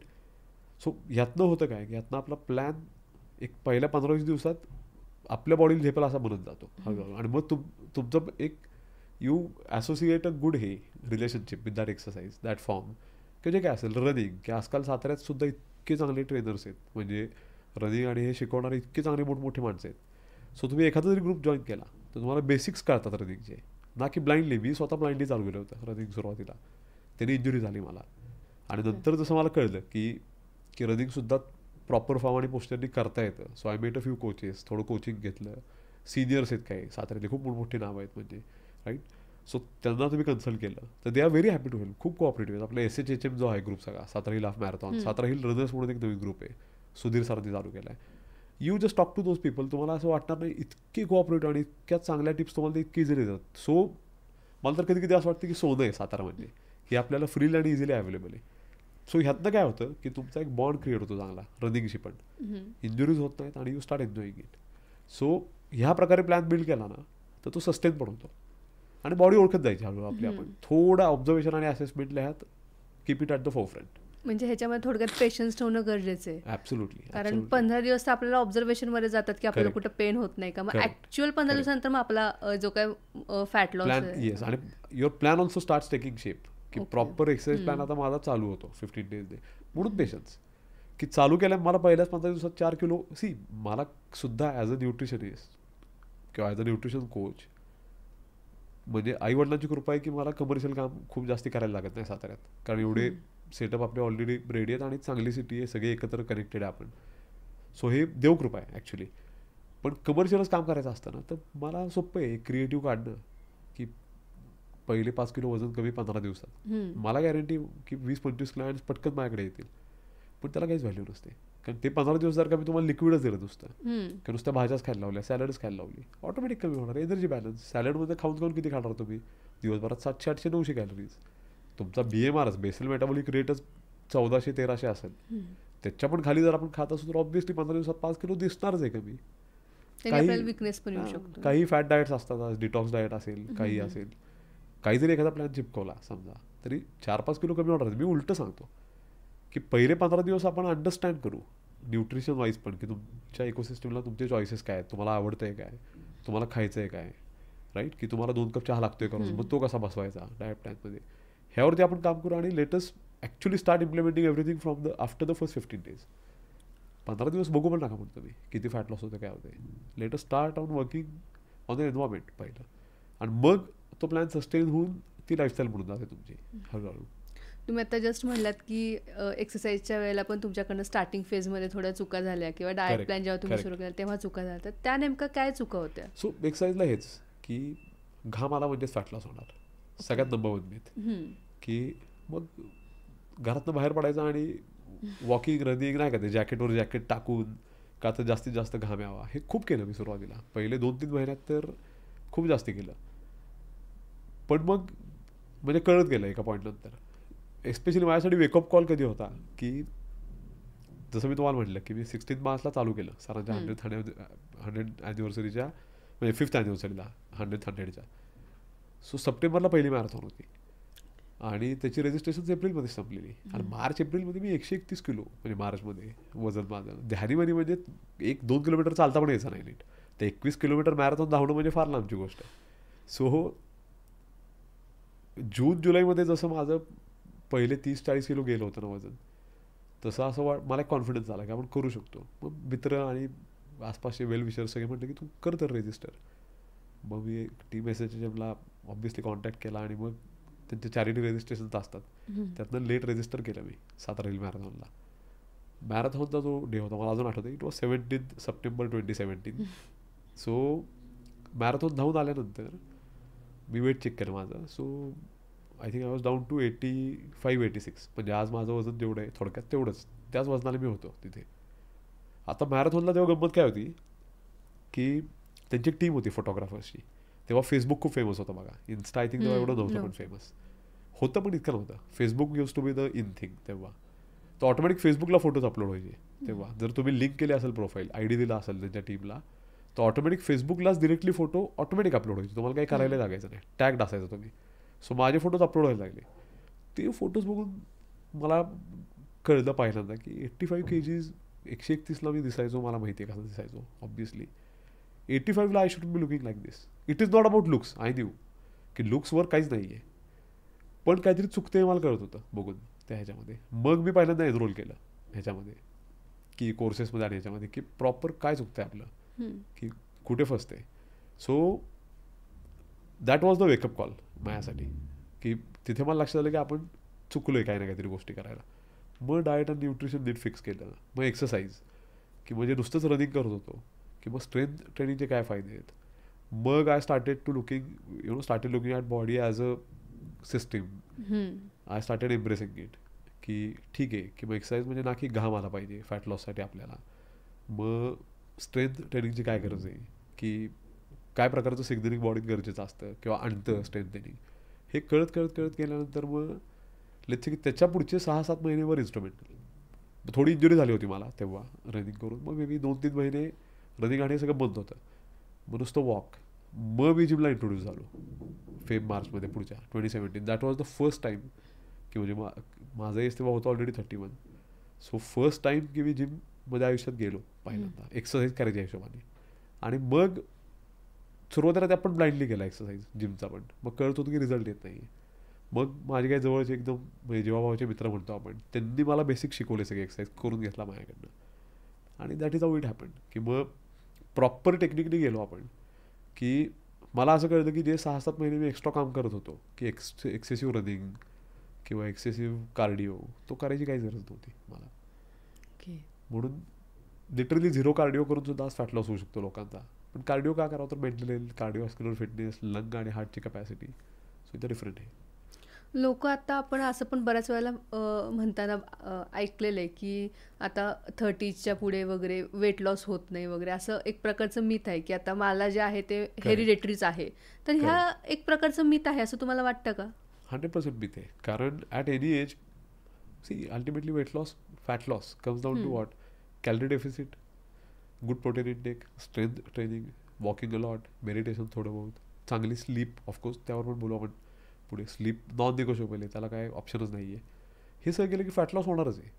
हां, तुमचा मसल काय स्पीडनी बिल्ड होतो किंवा फॅट लॉस किती पटकन आणि किती रिफाईंड होणार आहे, हे मे बी 4-5-10% इकडे तिकडे होईल विथ एज, नो डाऊट. किंवा मे बी 50-55-60 नंतर कोणी मसल बिल्ड करायला घेतलं तर ते तितकं क्विकली होणार नाही. होणार की नक्कीच होणार, असं नाही की होत नाही. ॲनाबॉलिझम तेव्हा पण काम करतं, पण थोडासा वेळ जाईल त्या गोष्टीला. पण हे डेफिनेटली मिथ आहे की कुठल्याही एजला तुम्ही असाल तर तुमचा चांगला फॅट लॉस होऊ शकत नाही, का मसल बिल्ड होऊ शकत नाही, का तुम्ही फिट होऊ शकत नाही. It is a myth. Ultimately तुम्ही जर चांगलं डाएट ठेवलं, एनर्जी बॅलन्स मेंटेन केला, calorie deficit, strength training, good sleep सगळं मेंटेन केलं तर डेफिनेटली फॅट लॉस होणारच आहे तुमचा. आता तुम्ही बोलता बोलता बोललात की झोप पण गरजेची आहे. मग right. झोप आणि वेळेवर खाणं हे किती गरजेचं आहे आणि त्यांचं एकमेकांशी कसं कनेक्शन आहे? सो झोप तर नॉन निगोशिएबल आहे. कारण झोप आणि ती पण रात्रीची. कारण एक सर्केडियन रिदम नावाची कन्सेप्ट आहे. सो सर्केडियन रिदम म्हणजे काय की आपल्या बॉडीतला प्रत्येक जो सेल आहे, trillions of cells in our body, त्या प्रत्येकाला एक क्लॉक आहे which is proven scientifically. So म्हणून म्हणतो ना आपण की एक वेळेवर झोपणं, वेळेवर उठणं. आता ठीक आहे, ते आपल्या लाईफस्टाईलला होऊ शकत नाही मेंटेन. आय ऑल्सो अंडरस्टँड की मला कळतं की एखाद्याचा जर का जॉबच असा असेल की रात्री 11-12 वाजेपर्यंत काम आहे, तर आय कॅनॉट टेल देम की नाही तुम्ही 9ला झोपलं पाहिजे. त्या केसमध्ये मी सांगतो की ठीक आहे 12ला झोपा, 1ला झोपा मे बी, पण मग झोप पूर्ण करा 7 ते 8 तास, आणि ती पण शक्यतो रात्री. आता काही जण त्यावर विचारतील की आमचं जॉबच नाईट जॉब आहे समजा, की they are into IT associated with some US company, त्यात तर मग अजून थोडं ब्रेकडाऊन करायला लागतं. ठीक आहे की आता जॉबच आहे तर आपण नाही म्हणू शकत की जॉब सोडत झोप रात्री. 11 ते समजा सकाळी 7 जॉब झाला तुमचा, तर मेक शुअर की एक मील तुम्ही घ्याल 7-7:30ला, which technically becomes your dinner actually, to put things into that. हे ते घेऊन 1-1.5 तासाने झोपा, पण मेक शुअर की ती जी झोप लागेल तुमची ती सलग 6 ते 7 तास तरी व्हावी मिनिमम. दुपारची झोप ज्यांना रात्री पूर्णच होत नाही झोप, 6 तास होती, दुपारी खूप झोप लागते, आय टेल देम की ठीक आहे दुपारी पण 1 तास झोपा, काय हरकत नाही. पण रात्रीची किंवा जी आपली जी मेन स्लीप आहे ती ॲटलिस्ट 6.5-7 तास तरी झालीच पाहिजे डेफिनेटली. आणि त्याचा डिरेक्ट इम्पॅक्ट आहे fat loss, muscle gain, muscle building. हे तर झाले physical.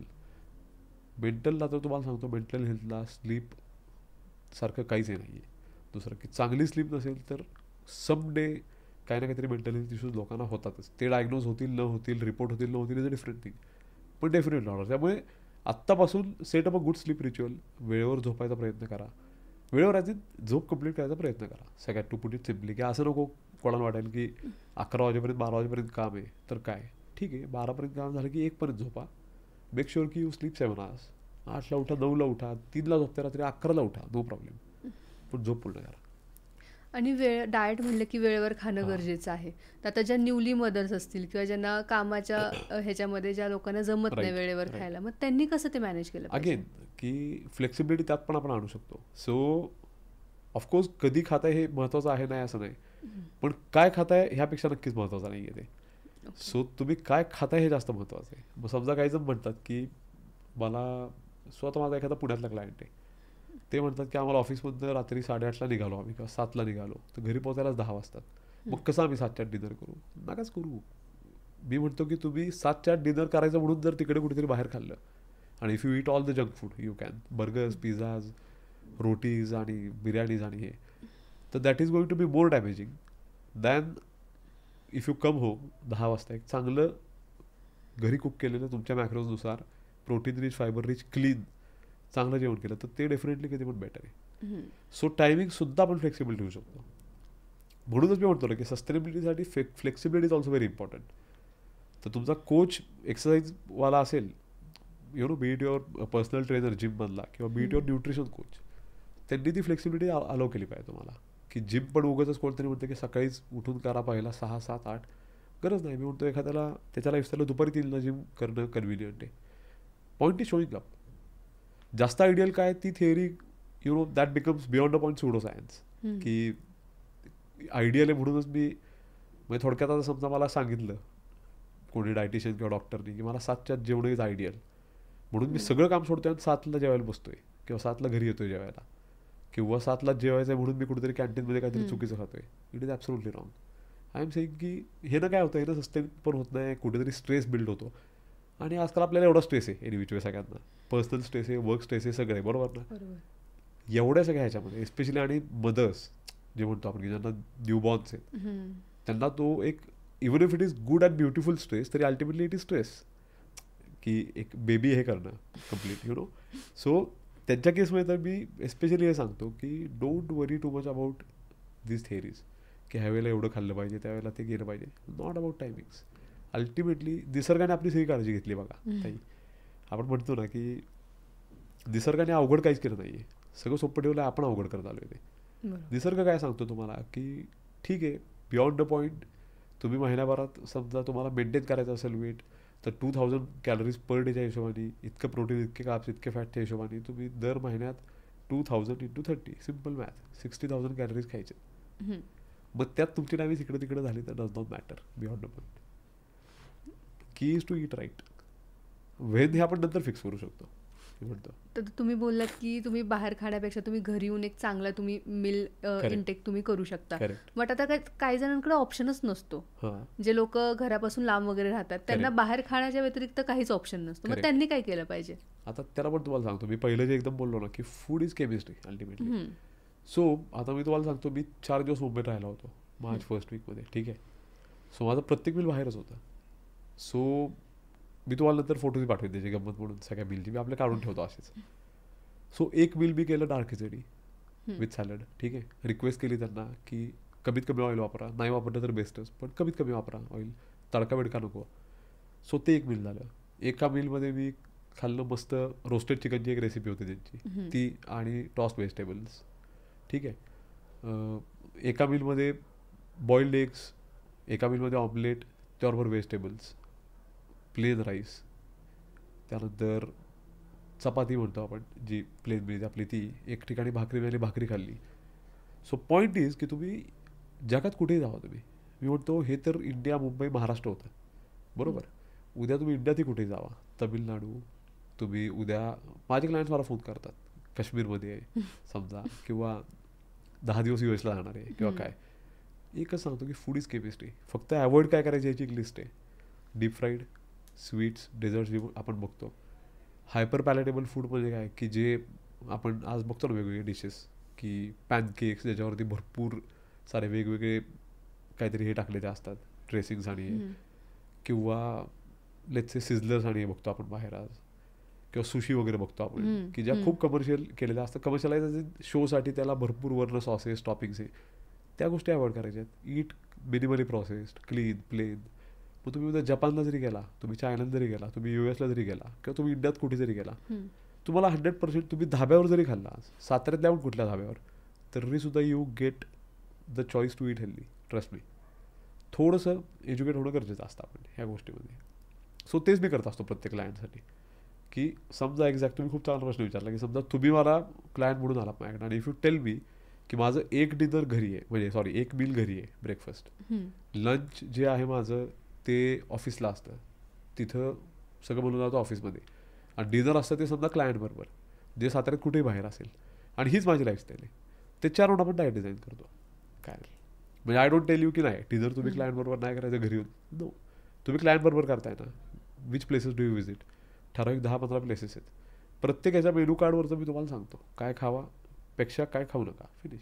It becomes so easy. आणि क्वांटिटीज तुमचे की प्रत्येक क्लायंटला मी सांगतो सर्व त्याला फोटो पाठवा मला काढून फक्त की तुम्ही बाहेर खाताय, तर जस्ट क्लिक अप पिक आणि सेंड.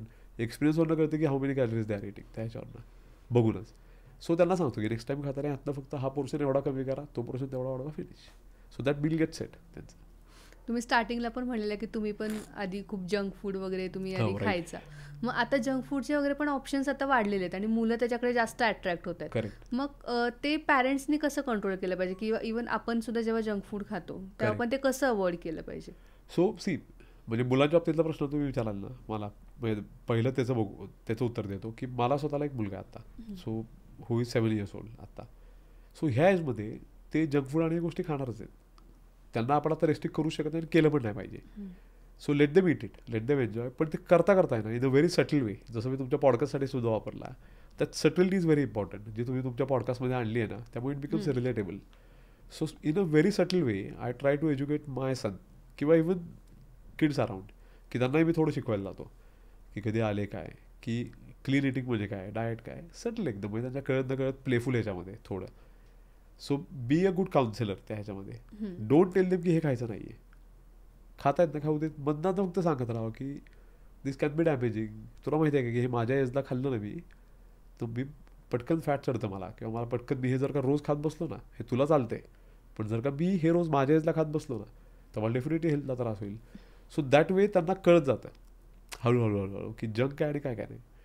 तिथं खाताना अजिबात थांबवायचं नाही, कारण त्यांना प्रॉब्लेमच नाही आहे. दे आर गोईंग, त्यांना आयुष्यात स्ट्रेस काहीच नाही आहे. They are very innocent. त्यांची ॲक्टिव्हिटी लेवल ट्रिमेंडस आहे, राईट. आणि स्ट्रेस नाही हा मेजर फॅक्टर आहे. Growth hormone is at its peak त्यांच्या एजला.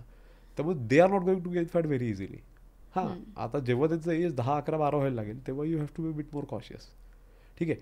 आपल्या केसमध्ये म्हणाल ना तुम्ही, तुमचं माझं एज आहे समजा, तर डेफिनेटली ह्याच्यामध्ये म्हणून म्हणतो ना आपण की थोडे हॅबिट बिल्डिंग टूल जे म्हणतो आपण, की माइंडफुलनेस, जसं की समजा फॅट लॉस पण करायचं नाही आहे मला, पण एक मला लक्षात येते की माझी एक रोजची हॅबिट आहे की मी रोज समजा कुठल्या तरी रेस्टॉरंटला जातो आहे आणि रोज 2-2 मिसळ खाणं होतं माझं. Somewhere I have to mindfully keep telling me की माय सेल्फ की 2 मिसळ खाल्ल्यामुळे हेल्थवरती काय माझ्या हे होतील, किंवा मी रोज 2 बर्गर्स खातो आहे, 2 पिझ्झाज खातो आहे, लॉंग टर्म इम्प्लिकेशन्स काय आहेत. कारण सी, जसं बोललो ना आपण की गट ब्रेन ॲक्सिस जो आहे, सो ऑल बॅड मायक्रोब्स म्हणजे bad bacteria they feed on junk food coincidentally. सगळे रिफाईंड शुगर्स किंवा हे जे जंक फूड आहे दॅट इज देअर फूड. जसं चांगले व्हेजिटेबल्स, चांगले फ्रूट्स, बेरीज, फायबर, चांगलं प्रोटीन इज गुड गट बॅक्टेरियाचं फूड. तसं गमतीचा बघा निसर्गाची गंमत की हे सगळं मॅनमेड जंक फूड आहे का नाही, इंडस्ट्रियली प्रोसेस्ड, हे बॅड बॅक्टेरियाचं हे. आता बॅड बॅक्टेरियाची डायव्हर्सिटी वाढली आहे. The gut brain axis will always keep signaling my brain to keep eating the same thing that this bacteria wants to be eaten. म्हणून junk फूडचं जे क्रेविंग रोज येत जातं ना आपल्याला, ते त्यामुळे. रोज पिझ्झा, रोज बर्गर मी खात आलो आहे, तर तेच, किंवा रोज एखादं बिस्किट आहे, कुठलं तरी क्रीम बिस्किट, रोज एक पोळा संपवतोय, रोज तेच क्रेविंग काय येणार आहे तुम्हाला? The science, because that bacteria will keep sending signals to your brain, आणि मग your brain will keep demanding it. So ह्याच्यामध्ये जो न्यूरल सिक्वेन्स आहे ना, तो मोडायसाठी तुम्हाला थोडा हॅबिट बिल्डिंग करायला लागतं की ठीक आहे, हे बिस्किटचं क्रेविंग रोज, आता एक काम करू आपण की येत्या आठवड्यात रोज एक पुडा लागतो ना, येत्या आठवड्यात 3च पुढे आणू, कमी करू, पुढच्या आठवड्यात 2च पुढे आणू, त्याच्यापुढे आठवड्यात बंदच करू हा पुडा. बिलीव्ह यू मी, 7 ते 8 ते 10 दिवसात ते क्रेविंग जातं. You even forget it. माझी जी व्हर्जन आहे ना, म्हणजे ती जुनी 131 किलोवाली, I don't even remember that human being anymore. He is completely out of my system आता. मला क्रेविंग सोडा, म्हणजे मी बाहेर गेलो कुठल्याही रेस्टॉरंटला, मला बटर चिकन आठवत पण नाही, जे माझं एक टाईपचं ऑल टाईम फेवरेट. पावभाजी रेस्टॉरंटची ऑल टाईम फेवरेट. डॉमिनोजचं पिझ्झा, हे रोज लिटरली. आज मला त्या पिझ्झाची टेस्ट पण आठवत नाही कशी होती, आणि मला लॉजिकच कळत नाही की ते आपल्याला काय आवडायचं. Your body changes to that level very quickly. आणि हे पहिल्या 1 वर्षातच होऊन गेला चेंज. 1 वर्षात I had forgotten the taste. माहीतच नाही मला आता टेस्ट कशी आहे त्याची, त्यामुळे क्रेविंगच होत नाही, कारण तो बॅक्टेरियाच नाही माझ्याकडे आता. So that is how it works. So आपल्या केसमध्ये थोडं हॅबिट बिल्डिंगसाठी माइंडफुलनेस, त्या पॉईंटला आपल्याला आपण mindfully be in the moment म्हणतो आपण, बी इन द प्रेझेंट, की समोर माझ्या बिस्किटं आली आहेत आता, रोज मी ती 10 बिस्किटं खातोय, आय नो की इट इज डॅमेजिंग, आत्ता आलीत मग आत्ता खाणारच आहे मी. सो त्या पॉईंटला जर का स्वतःला थांबवलं आणलंच नाही पुढच्या वेळेस, तर मग दॅट सिक्वेन्स स्टार्ट्स चेंजिंग, आणि मग ते क्रेविंग हळूहळू निघून जातं. दादा, जसं की आता तुम्ही म्हणालात की आपण एखाद्या गोष्टीला जर सतत असं स्वतःलाच कंट्रोल केलं की आपल्याला ही गोष्ट नाही खायची, तर त्याच्यावरती पण आपण असं म्हणू शकतो की एक प्रकारचा ताबा मिळवू शकतो, राईट. सो मग तुम्हाला असं वाटतं का की एक आजकालच्या काळामध्ये न्यूट्रिशनच्या नावाखाली केमिकलचं प्रमाण आपल्या शरीरामध्ये जास्त जातं? येस, म्हणजे डेफिनेटली जातं तर आहेच आहे. म्हणजे आता आपण बघतोय की चिकन पण जर का बघितलं आपण आजच्या ह्याच्यात, त्या पण बऱ्याच थिअरीज आहेत, राईट, की चिकन पण एनहान्स्ड आहे आपलं, त्याला एनहान्स्ड म्हणतो आपण हॉर्मोनली. एग्स सुद्धा म्हणतो आपण, राईट. तशीच व्हेजिटेबल्स पण आहेत आपले, की मॉडर्न टेक्निक्स ऑफ फार्मिंग जसं येत आहे ना, तर त्यात सुद्धा अशा थेअरीज आहेत बऱ्याच की व्हेजिटेबल्स पण आपले एनहान्स्ड आहेत. त्याला पण खूप केमिकल्स, फर्टिलायझर्स तर आहेतच आहेत, नो डाऊट. बट प्रोसेसेस पण थोडं ॲक्सिलेट करायसाठी वेगवेगळे वापरले जात आहेत आज फार्मिंगमध्ये. सो एका पॉईंट नंतर म्हणजे माझं असं म्हणणं असतं की प्रिझर्वेटिव्ज एक कम्प्लिटली वेगळं आहे, ठीक आहे. प्रिझर्वेटिव्ज, इमल्सिफायर्स आणि आर्टिफिशियल स्वीटनेस. पण जर तुम्ही सगळं बॅलन्स्ड ठेवलं, की जसं की पॅक्ड फूड तुम्ही फक्त तेच घेतलं की जे हेल्दी आहे, हेल्दी ॲज इन वॉट, की समजा वे प्रोटीन असेल किंवा काय शुगर फ्री ऑप्शन्स असतील, पॅक्ड फूड त्यापुरतंच मर्यादित ठेवायचं, बाकी सगळं फ्रेश आणा. फ्रेशमध्ये ऑफकोर्स तसं म्हटलं तशी 1930s म्हणजे मिनरल क्वालिटी होती आपली, म्हणजे मिनरल्स आणि याची मातीची क्वालिटी होती थोडक्यात. That was better. 19th century म्हटले तर ती अजून बेटर होती. थोडी आज खराब झाली, पण त्याला आपल्याकडे काय ऑप्शन आहे का? तर नाही आहे. We have to make do with what is available today. आता जसं मागाच्या प्रश्न आपण डिस्कस केलं की सायन्स आपला ॲडव्हान्स झाले आज, त्याचा आपण यूज करून घेतला पाहिजे, बरोबर. तसं तेव्हा सायन्स नव्हतं, पण क्वालिटी चांगली होती, जास्त नॅचरल होती. पण सायन्स नसल्यामुळे तेव्हा बऱ्याच लोकांना तोटा झाला, बिकॉज त्यांचे डाएट्स आणि हे तेवढी रिफाईन होऊ शकले नाहीत, तेवढी फाईन ट्यून होऊ शकले नाहीत. आपल्याला आज फॉर्च्युनेटली आपण डाएट फाईन ट्यून करू शकतो, आपल्याकडे नॉलेज आहे, इझिली अवेलेबल आहे, ठीक आहे. न्यूट्रिशनिस्ट, न्यूट्रिशन कोचेस वगैरे तर आहेतच, पण एक बेसिक डाएट प्लॅन, बेसिक अंडरस्टँडिंगसाठी तुम्ही आज लिटरली गुगलला जाऊन सुद्धा बऱ्याच गोष्टी फाइंड आउट करू शकता, राईट. सो त्यात एक बॅलन्स डाएट जर का आपण डिझाईन केलं, आणि जर प्रिझर्वेटिव्ज आणि इमल्सिफायर्स, आर्टिफिशियल स्वीटनर्स आहेत, बरं त्याने एक दुसरी थेअरी की कॅन्सर होतो का, तर दॅट इज डिबंक. ती थेअरी काय की ते मध्ये WHO झालं होतं की इट्स अ पॉसिबल कार्सिनोजन, काय तर आपलं ॲस्पार्टेम, जो की एक स्वीटनर आहे. तर माझं म्हणणं आहे की that is a class 2 carcinogen. म्हणजे त्यामध्ये मग बरेच आहेत की जे आपल्या डे टू डे यूजमधल्या ज्या गोष्टी आहेत, टेक्नॉलॉजी असेल, काही असेल. सो क्लास 2 कार्सिनोजन्सची आपल्याला काहीच करायची गरज नाही आहे. सो तुम्ही जर का एखाद दुसऱ्या मीलमध्ये तुमच्या एखादा आर्टिफिशियल स्वीटनर आला तर इट इज ओके. म्हणजे थोडक्यात काही क्लायंट्स म्हणतात की मला डाएट कुक लागतो आठवड्यात 2 वेळा, तुम्ही म्हणतो बिंदास घ्या, कारण आठवड्यात 2 वेळा डाएट कुक पिऊन तुमच्या पोटात जेवढा ॲस्पार्टेम जाणार आहे, that is not going to cause you any problem in the future. पण that will help you stay on course with your plan. की 4-5 नॉर्मल कोक आणि थम्सअप जाण्यापेक्षा इट इज बेटर की तुम्ही 2 डाएट कोक प्या आठवड्यात, किंवा 3 प्या मॅक्सिमम. एकच पिऊ शकला, नाहीच प्यायला तर it is ideal, no doubt. पण जमतच नसेल तर इट इज ओके. सो असा बॅलन्स आपला काढायचा असतो ह्याच्यातनं. ऑफकोर्स ती क्वालिटी म्हणजे की कम्प्लिटली ऑर्गॅनिक जे म्हणतो आपण, की आजकाल बरेच जण क्लेम करतात की वी आर ऑर्गॅनिक, पण ते नाही आहे तसे ऑर्गॅनिक, राईट. सो ह्या गोष्टीत आपण लेटेस्ट आहे की for the lack of a better term latest be hoodwinked किंवा लेटेस्ट बी ब्लाइंड फोल्डेड, की ठीक आहे की जे येतं आहे थोडक्यात आपल्याला, आपण जर का मंडईत गेलो आज, ज्या भाज्या मिळत आहेत त्या आणा, त्या फक्त चांगल्या कुक करा, बॅलन्स डाएट करा, फिनिश्ड. बाकी डेफिनेटली मग तुम्हाला काळजी करायची गरज नाही की किती केमिकल्स आहेत, किती फर्टिलायझर्स आहेत. मग चिकन आज एनहान्स आहे त्यामुळे मी चिकनच खायचं नाही, मग पनीर खराब मिळतं आज. सो आपण आजकाल बरेच पॉडकास्ट पण बघितले, राईट, की त्यात सांगतायत की पनीर, आणि ते खरं पण आहे, पनीर बॅड क्वालिटी मिळतं पण आहे, पण म्हणून पनीर सोडूनच द्यायचं असं नाही आहे. तुम्ही चांगल्या क्वालिटीचं पनीर मिळतं आज तुम्हाला, साताऱ्यात सुद्धा मिळतं आहे बऱ्याच ठिकाणी, राईट. सो असे ऑप्शन शोधा तुम्ही चांगले आणि एक बॅलन्स क्रिएट करा. सो दॅट डेफिनेटली तुम्हाला मग ह्या छोट्या छोट्या गोष्टी करायची काळजी करायची गरज नाही. मी म्हणतो ना, फिक्स द बेसिक्स पहिले, स्टिक टू द सिम्प्लिसिटीज, की तुम्ही refined sugars, packed food, ultra process, junk food, hyper palatable drinks जी मिळतात आपल्याला बाहेर स्वीटन, ते बंद करा. बाकी गोष्टींची मी तुम्हाला ॲज अ न्यूट्रिशनिस्ट खात्री देतो, आफ्टर इयर्स ऑफ एक्सपिरियन्स आणि after having work with more than 5,000 clients, की डेफिनेटली तुम्हाला ह्या गोष्टींची काळजी करायची गरज नाही. मग आता चिकन पण आपण जे म्हणतो, जे प्रोटीन सोर्स आहे एक प्रकारे नॉन व्हेजिटेरियनसाठी, त्यांना पण आजकाल इंजेक्शन देऊन मोठं केलं जाते असं आपण बघतो. मग प्रोटीन सोर्स जर आपल्याला घ्यायचा असेल तो कसा योग्य प्रमाणात आपण घेतला पाहिजे? आता खूप चांगला प्रश्न विचारला तुम्ही हा. सो चिकन वी नो की it is enhanced, there is no doubt about it, ठीक आहे. त्या केसमध्ये तुम्ही तुमचं सगळंच दिवसातलं प्रोटीन चिकनमध्ये घेऊ नका. That is the balance that I just spoke about, की बॅलन्स कसा आणायचा डाएटमध्ये. तर चिकन नाही आहे ना चांगलं एवढं, मान्य नाही आहे, ठीक आहे. आता प्रोटीन सोर्सेस काय आहेत आपल्याकडे? चिकन आहे, ठीक आहे, फिश आहे, एग्स आहेत, त्यानंतर वे प्रोटीन आहे, राईट, सॉय चंक्स आहेत, सॉयबीन आहे, टोफू आहे, छोले, राजमा, पनीर, दही, वेगवेगळे दुधाचे अजून पदार्थ, राईट. सो तुम्ही बॅलन्स आणा त्याच्यामध्ये. एखाद्या मीलमध्ये आठवड्यात 3 किंवा 4 मील्स, समजा आठवड्यात तुमची 2 मेन मील्स आहेत, एक समजा ब्रेकफास्ट सोडा, लंच आणि डिनर, सो 14 मील्स. 14 मधल्या 3 किंवा 4 मध्ये चिकन खावा मी म्हणतो. बाकीच्या 10 याच्यामध्ये तुम्ही हे सोर्सेस आणा, मटन आणा, फिश आणा, एग व्हाईट्स ते खावा, राईट. छोले, राजमा, पनीर, सोय चंक्स, टोफू, ह्या गोष्टी आणा. असं तुमचं प्रोटीन पूर्ण करा. So that is the balance. मग ते वयानुसार प्रोटीन इंटेक कसा ठेवला पाहिजे? सो सी, मी म्हणतो की स्टँडर्ड एक फॉर्म्युला जर का आपण केला तर तुमचं बॉडी वेट जास्त कॉम्प्लिकेट पण करायची गरज नाही. बॉडी वेट तुमचं जर 70 किलो आहे तर 100 grams of protein is more than enough तुम्हाला, whatever activity level. Activity उलट आणि नसेल, काही जण म्हणतात की मी जिमला जात नाही तर वे प्रोटीन घेऊ का, मग प्रोटीन तेवढंच खाऊ का. मी तो म्हणतो उलटं खावा. कारण मग त्यांनी जो एमटोर ॲक्टिव्हेशन म्हणतो आपण की the pathway that stimulates growth, anabolism, mTOR, तो ॲक्टिवेट होईल निदान तुम्ही प्रोटीन खाल्ल्यामुळे, राईट. जिमला जाणं is ideal, no doubt about it. Workout करणं इज आयडियल, पण नाही जमते काय करणारी, मग तर डेफिनेटली प्रोटीन इंटेक चांगला ठेवा. So that is a you maintain muscle, तरी तो यूज होत नसेल तरी. प्रोटीन इंटेक पण नाही आहे आणि मसल ट्रेनिंग, वेट ट्रेनिंग पण नाही आणि काहीच नाही आहे, तर me will start losing muscle. मग आता तुम्ही बोलता बोललात वे प्रोटीन, मग वे प्रोटीन आणि मसल गेनर हे घेणं योग्य आहे का?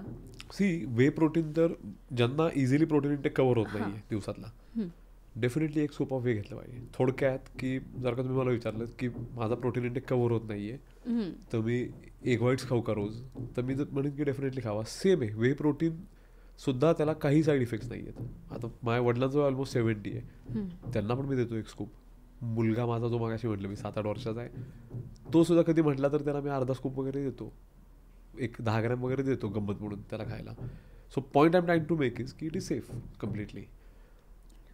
त्यातनं जे म्हणतात ना की साईड इफेक्ट्स होतील किडनीज वगैरे, काही होत नाही तसं, डेफिनेटली काय होत नाही. तुम्हाला प्री एक्झिस्टिंग कंडिशन काही नसेल, ऑटोइम्युन डिसऑर्डर नसेल, आणि जर तसं काय असेल तर ऑब्व्हियसली तुम्हाला any which way protein intake monitors करायला लागतं. मग ते वेमधलंच नाही, तुम्हाला चिकन एक सगळंच थोडं मॉनिटर करायला लागतं, राईट.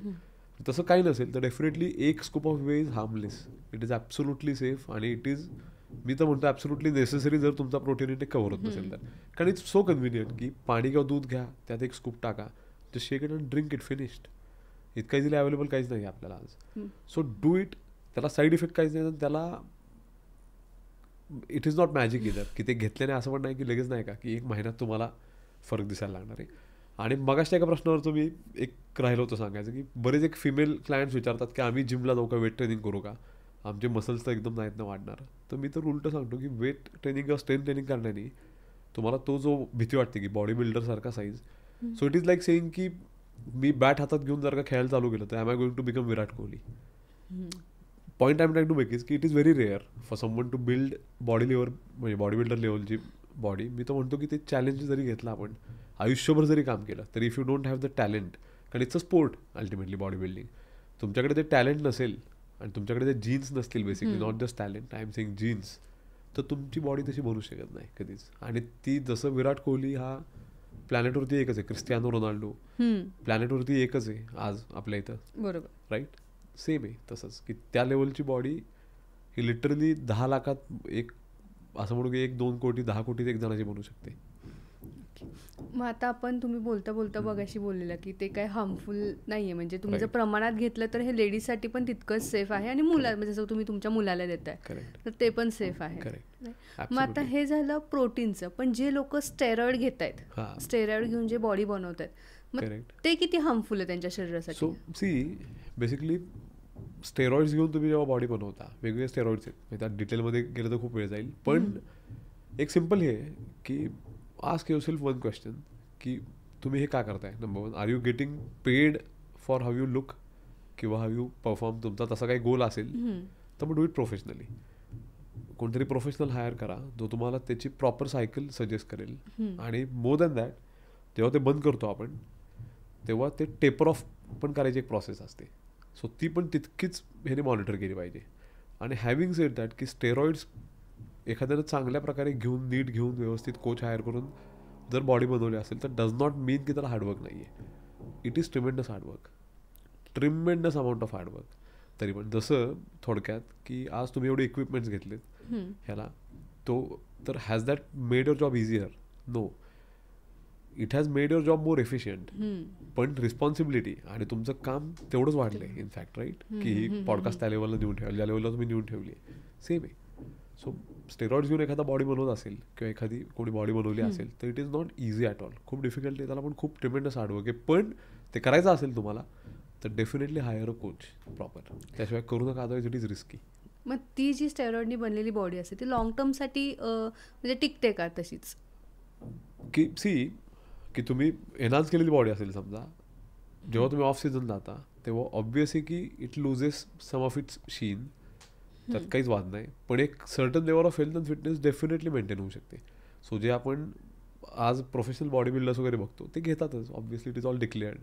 आणि हे त्यांच्यातले जे टॉपचे किंवा काही चांगले की ज्यांनी स्वतःला खूप चांगल्या प्रकारे मेंटेन केले, सायंटिफिक अप्रोच ठेवून काम केलं स्वतःवर, they still have that kind of strength. आणि ह्या गोष्टी डेफिनेटली मेंटेन होऊ शकते. पण अगेन की तुम्ही ते का करताय हे विचारणं गरजेचं आहे. तुम्ही लोकांना दाखवायसाठी करत असाल तर it is not worth it. जर तुम्ही ते प्रोफेशन म्हणून करणार असाल कुठे किंवा काय, तर definitely it is a profession, मग तुम्ही कराच नक्कीच. मग डिफरन्स काय बरं आहे मग त्याच्यामध्ये फिटनेस आणि बॉडी बिल्डिंगमध्ये? याच्यामध्ये मेन डिफरन्स काय आहे? हो का, बॉडी बिल्डिंग हे स्पोर्ट आहे, ठीक आहे. It is not just about fitness. Of course तुम्ही कुठलाही स्पोर्ट खेळत असाल तर तुम्ही फिट असताच, बरोबर ना. पण तसं cricket, if you are playing cricket at whatever level, मी म्हणतो रणजी असेल, IPL असेल, इंटरनॅशनल असेल, काही असेल, you have to be fit. That is a given to be a good cricketer. पण cricket in itself is a sport, it's a profession. तसंच body building आहे सेम. सो तुम्ही बॉडी बिल्डिंग न करता सुद्धा फिट राहू शकता. आणि if you want to get into professional bodybuilding as a sport तुम्हाला परस्यू करायचं असेल तर of course you have to go to the next level. जसं आता समजा आपल्या केसमध्ये आपण डिस्कस करतो की समजा तुम्ही उद्या जिम जॉईन केली, मी आज करतो, मी रोज वर्कआउट करतो, I work out 6 times a week at the gym, but I am a bodybuilder not even close to being one. म्हणजे ते खूप वरच्या लेवलला आहेत माझ्यापेक्षा. पण मी काय करतोय तर माझी हेल्थ फिटनेस मेंटेन राहावी आणि just to be a good coach physical आणि यु नो इवन स्पिरिच्युअल आणि even life coach. I just want to be a good coach. So सगळ्या फेसेट्समध्ये मी चांगला दिसलो पाहिजे ॲज अ कोच. सो त्यासाठी मी जिम करतो. So that is my goal, that my motive. So माझा प्लॅन पण मी त्यानुसार अलाइन केला आहे स्वतःच्या याच्यामध्ये. मग स्वतःसाठी एक प्रॉपर न्यूट्रिशनिस्ट चूज करणं हे किती गरजेचं आहे? कारण मार्केटमध्ये आजकाल ऑप्शन्स हे भरपूर आहेत आपल्याकडे, पण त्यातला आपला जो ट्रेंड आहे किंवा ॲक्च्युली त्यांनी काय त्याच्यामध्ये मास्टर्स की त्यांनी काही मिळवले असेल तर ते आपल्याला कसं कळणार आणि कशा पद्धतीने आपण आपला न्यूट्रिशनिस्ट चूज केला पाहिजे? मी तुम्हाला एक सिम्पल हे सांगतो की न्यूट्रिशन कोच तुम्हाला हायर करायचा असेल तर सगळ्यात पहिलं एखादा असा न्यूट्रिशनिस्ट असेल, आणि I am not criticising anyone, पण जर कोणी तुम्हाला फॅड डाएट आणि हे सजेस्ट करत असेल, यु नो की माझ्याकडे हा प्लॅन आहे, यु नो हे मील रिप्लेसमेंट्स आहेत आणि हे एवढंच तुम्हाला खायचं किंवा लिक्विड डाएटच करायचं किंवा काय, तर just stay away from that definitely. आणि मी जसं म्हटलं की देवकृपेने आज मला मनासारखं चांगलं इमानदारीने काम करायला मिळतं. सो असे माझ्यासारखे काम करणारे भरपूर लोक आहेत, भरपूर इमानदारीने काम करणारे. पण साताऱ्यातही आहेत, साताऱ्याच्या बाहेर तर आहेत पुण्यामध्ये वगैरे. सो जस्ट मेक शुअर की तुम्ही जेव्हा न्यूट्रिशनिस्ट एखादा हायर करताय किंवा if you want to work with a nutritionist, तर जस्ट मेक शुअर की he or she they are not guiding you to get into some kind of असावाला diet plan की नाही का जे म्हणतो फॅट डाएट्स वगैरे म्हणतो आपण, लिक्विड असेल काही असेल, तसं नसेल. आणि if they are ready to get to your lifestyle, if they ask you उलटे क्वेश्चन्स की तुमची लाईफस्टाईल काय आहे, तुम्हाला खायला काय आवडतं, रोज घरात काय बनतं, कन्व्हिनियंट काय आहे, तर has to be a good nutritionist. Definitely they will create a good lifestyle for you, work with them. काही जे ट्रेनर्स असतात ते असं आपल्याला बोलतात की माझा डाएट प्लॅनने तुमचं महिन्यामध्ये 10-12 किलो कमी होईल वगैरे, तर ते एवढ्या पटकन वेट लॉस खरंच होतो का? आणि जर तो झाला तर तो सेफ असतो का? डेफिनेटली नाही. म्हणजे समजा इन टर्म्स ऑफ पर्सेंटेज, आता समजा एखाद्याचं body weight is 100 kilo right, तर 10 kgs of 100 kgs is 10%. 10% is very risky. ह्याच्यामध्ये रिस्की ॲज इन काय की ठीक आहे, 1 महिन्याने काहीतरी विचित्र जरी केला आपण तरी लॉंग टर्म बॉडीला इम्प्लिकेशन काय होणार नाही आहे. पण तेच जर का तुम्ही 2 महिने 3 महिने 4 महिने फॉलो केलं तर ऑफकोर्स एक तर ते सस्टेन होत नाही. म्हणजे पहिल्या महिन्यात 10 गेलं, दुसऱ्या महिन्यात 7 गेलं, मग 4 गेलं राईट, तर ते सस्टेन डेफिनेटली होत नाही तुमचा, कारण that plan is absolute not sustainable. मी म्हणतो की आठवड्यात एक म्हणजे रादर महिन्यात एक 3 kilo 4 kilo is a very safe आहे की जो सस्टेनेबल वेने आपण केला तर that is the maximum amount of fat you should lose ideally. किंवा जरी वेट म्हटलं इन टर्म्स ऑफ नंबर स्केलवर तर लेट्स से की 4 or 5% is a good number to aim at पहिल्या महिन्यामध्ये. आणि दुसरं एक महत्त्वाचा पॉईंट की stay away from anything that claims to be detox. The only detox on the planet is fasting. जे म्हणतात की डिटॉक्स पिले ही, हे ज्यूस प्या, हे detox juice, there is nothing called detox. 2च ऑर्गन आहेत, एक तर लिव्हर आणि किडनीज ते डिटॉक्स कधी होतील जर त्यांना पूर्ण रेस्ट मिळाली. तर ती कधी मिळेल जर तुम्ही फक्त पाणी पित असाल तर. That's it. अदरवाईज कोणी तुम्हाला काही विकत असेल, any juice, any bottle, any pill, any काय जडीबुटी काही असेल, whatever call it, whatever you want to, stay away from it definitely. आणि बऱ्याचशाच आपण मार्केटमध्ये पण बघतो की तुम्ही वाटेल तो आहार इंटेक करा, जंक फूड खा, वाटेल ते खा, ही गोळी दिवसातनं 2दा घेतली की तुमचा 101% म्हणजे वेट लॉस होणारच, असं आपण बऱ्याच वेळेला ऐकतो. किंवा ॲड्स आपण इंस्टाग्राम, फेसबुकवरती आपल्याला सारख्या म्हणजे बघायला पण भेटतात. पण मग ते किती प्रकारे निगेटिव्हली इम्पॅक्ट करतं आपल्या बॉडीवरती? सो सी डेफिनेटली हे स्कॅम्सच आहेत नंबर 1, की एकतर त्याला काहीच साईड इफेक्ट होणार नाही मे बी, जर इफ इट इज काय म्हणतात made out of something safe, पण त्याचा फायदा काहीच होणार नाही तुम्हाला.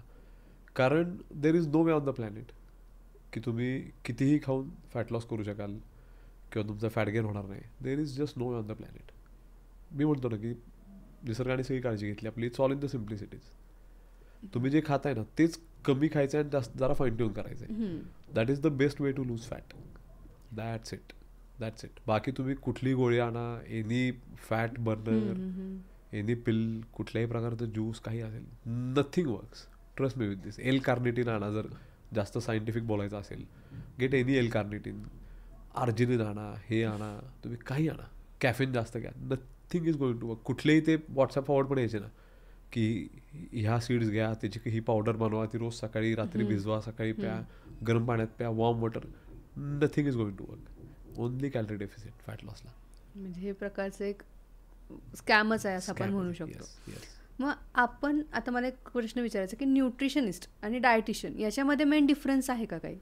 आहे. सो क्लिनिकल डायटिशियन्स जे असतात ना ते जास्त स्पेसिफिक, म्हणजे एखादा काहीतरी डिसीज आहे, समजा एखादी ऑटोइम्युन डिसऑर्डर आहे, मग त्याला टेलर मेड काहीतरी डाएट प्लॅन पाहिजे असेल एखाद्या पेशंटला.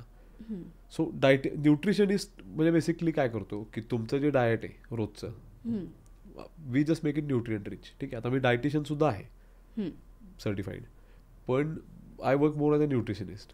आता डायटिशियन्स काम काय करत असतात ते ह्याच्यामध्ये की एक स्पेसिफिक समजा तुम्हाला काय हे द्यायचं असेल, जसं न्यूट्रिशन, स्पोर्ट्स न्यूट्रिशन आपण म्हणतो. ठीक आहे. So nutritionist more or less work with people who are leading normal life असं म्हणू आपण. सो हा डिफरन्स खूप थिन लाईन आहे obviously. It's not that dietitians cannot work for normal people, असं नाही आहे बिलकुल. पण एक जनरल आपण असं म्हणू की न्यूट्रिशनिस्ट म्हणजे स्पोर्ट्स म्हटलं की आपण वाचत आलो बघा, स्पोर्ट्स न्यूट्रिशनिस्ट. स्पोर्ट्स डायटिशियन असं शक्यतो आपण बघत नाही certified. They are mostly nutritionist. कारण nutrition is more about making your diet, म्हणजे तुम्ही जे खाताय तेच फक्त न्यूट्रिएंट रिच बनवायचं आहे. प्लस डायटिशियन्स हे जास्ती स्पेसिफिक लोकांसाठी, म्हणजे पेशंट्स असतील, कोणी काही असेल, ऑटोइम्युन डिसऑर्डर्स, डायबिटिक्स किंवा असे कोणी असतील लोक, किंवा कुठली तरी हॉस्पिटलमधली केस आहे, कॅन्सर पेशंट आहे एखादा, सो त्यांचे टेलरमेड डाएट प्लॅन्स जे आहेत ते बनवायसाठी क्लिनिकल डायटिशियन्स जे म्हणतो आपण ते काम करतात. ओके. आणि मग आता तुम्ही जसं म्हणलं की डाएटमध्ये सिम्प्लिसिटी ठेवणं हे जास्त गरजेचं आहे. करेक्ट. मग तुम्हाला असं वाटतं का दादा की आपलं जे इंडियन कल्चर आहे, आपलं इंडियन कल्चर आणि न्यूट्रिशन ह्याच्यामध्ये कनेक्शन आहे? कारण आपण जर तसं बघायला गेलं तर 15 दिवसातून एकदा आपल्याकडे एकादशी असते, महिन्यातून एकदा संकष्टी चतुर्थी असते, मग तेव्हा आपण कुठे ना कुठेतरी हलका जो आहार आहे तो आपण घेत राहतो. मग त्याचा आणि म्हणजे इंडियन कल्चर आणि न्यूट्रिशन याचा संबंध आहे असं तुम्हाला वाटतं का? डेफिनेटली. खूप छान प्रश्न विचारला तुम्ही हा. कारण आपले, मी जसं म्हटलं ना की जुने लोक करत होते ते सगळंच बरोबर नव्हतं, पण काही गोष्टी खूप जास्त आपण म्हणतो ना, इव्हन स्पिरिच्युअलिटीच्या बाबतीत सुद्धा जुन्या लोकांनी आपल्या इतकी काय काय चांगल्या थिअरीज मांडल्यात की ज्या आत्ता सायन्स प्रूव्ह करते, लिटरली आत्ता. Be it about dimensions of be about anything. तसंच न्यूट्रिशनमध्ये पण आता उपास जे म्हणताय ना तुम्ही, सो मी जो कोर्स केला प्रिसिजन न्यूट्रिशन कॅनडा कम्प्लीट कॅनडाचा कोर्स येतो, पण त्यात सुद्धा दे हॅव मेन्शन्ड आणि they have given us credit where it is due. Indians, Jain लोक असतील, हिंदू लोक असतील, इव्हन मुस्लिम लोक असतील, प्रत्येकाच्या कल्चरमध्ये फास्टिंग आहे इन सम वे. आपलं हिंदू लोकांचं जे फास्टिंग आहे समजा, that is more concern with moon, की यु नो आपण एकादशी वगैरे जसं तुम्ही म्हटलं ते करतो. मुस्लिम लोकांचा थोडा अप्रोच वेगळा आहे की रात्री म्हणजे सनसेटच्या आधी, आय मीन सनराईजच्या आधी खायचा आणि सनसेट नंतर खायचा, राईट. जैनांचा अप्रोच इज अगेन डिफरंट, की कधी 3 दिवसाचे उपास आहेत, कधी 9 दिवसाचे आहेत, वॉटर ओनली आहे. आपल्या पण ह्याच्यामध्ये वॉटर ओनलीच फास्ट होते, हे नंतर साबुदाणा आणि ह्या गोष्टी आल्यात.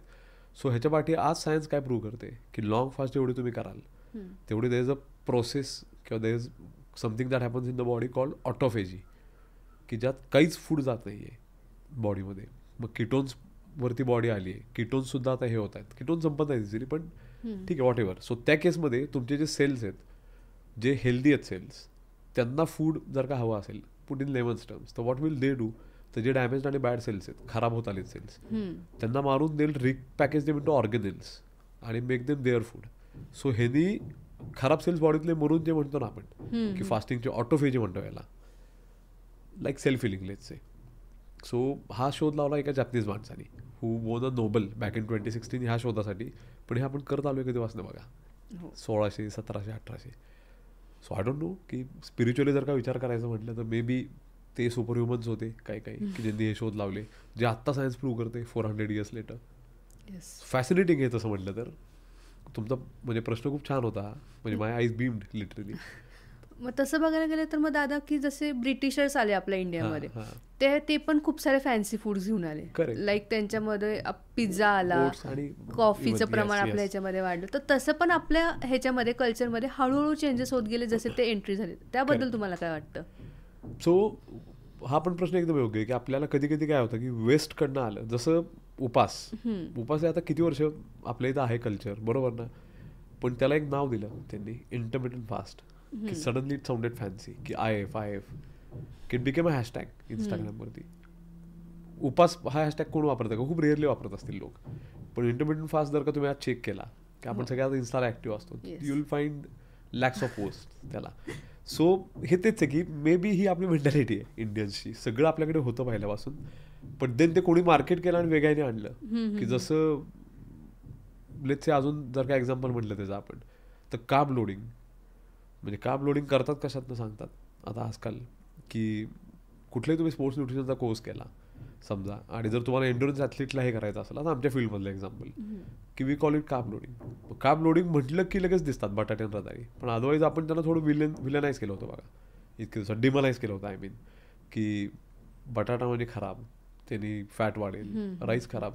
आज तेच कार्ब लोडिंगला सजेस्ट करतात टॉप ॲथलीट्सला, की who have to perform at a very good level. So थोडं आपलं तो आहे कल अनफॉर्च्युनेटली म्हणा, की फॅन्सी फूड्स, थोडी फॅन्सी नावं आणून जर का दिली, सुपर सीड, टर्मरिक, थोडक्यात स्टारबक्स आज विकते, Starbucks I think some chain, turmeric latte, बरोबर ना. आपण दूध हळद आपल्या इथं किती वर्ष पित आलेत लोक, बट त्याचा फायदा किती आहे का नाही हा विषय नाही आहे.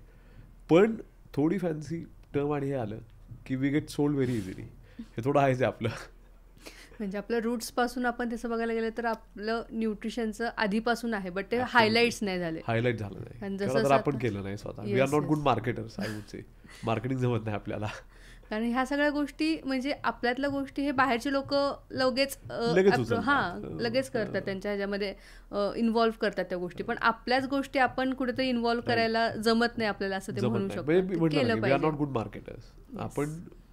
मे बी ऑब्व्हियसली म्हणजे इंडियन्स जर का आपण बघितलं तर हिस्टॉरिकली केवढे हुशार आणि केवढे हे, म्हणजे पहिल्यापासून किती प्रत्येक फील्डमध्ये आपले हे आहेत, म्हणजे कॉन्ट्रीब्युशन्स आहेत मोठमोठ्या लेवलला, पण we are not good marketers unfortunately. बरोबर आहे. मला एक शेवटचा प्रश्न तुम्हाला असं विचारावं वाटतंय की तुमच्या मते हेल्दी लाईफस्टाईल तुम्ही कशी डिफाईन कराल? ओके, सो हेल्दी लाईफस्टाईल म्हणजे nutrition wise eating clean, minimally processed, म्हणजे थोडक्यात आपलं घरचं बनवलेलं चांगलं सात्विक, जे कन्व्हिनियंटली आपण आणू शकतो, त्यात प्रोटीन चांगलं असलं पाहिजे, फायबर असलं पाहिजे चांगलं, म्हणजे भाज्या आणि फळं असली पाहिजेत भरपूर. So that is nutrition. Number 2 is some kind of exercise, strength training with strength training at the centre. मग त्याच्या अराउंड बाकी तुम्ही कुठल्या ॲक्टिव्हिटीज तुमची जसं आपण मागे बोललो ते करा.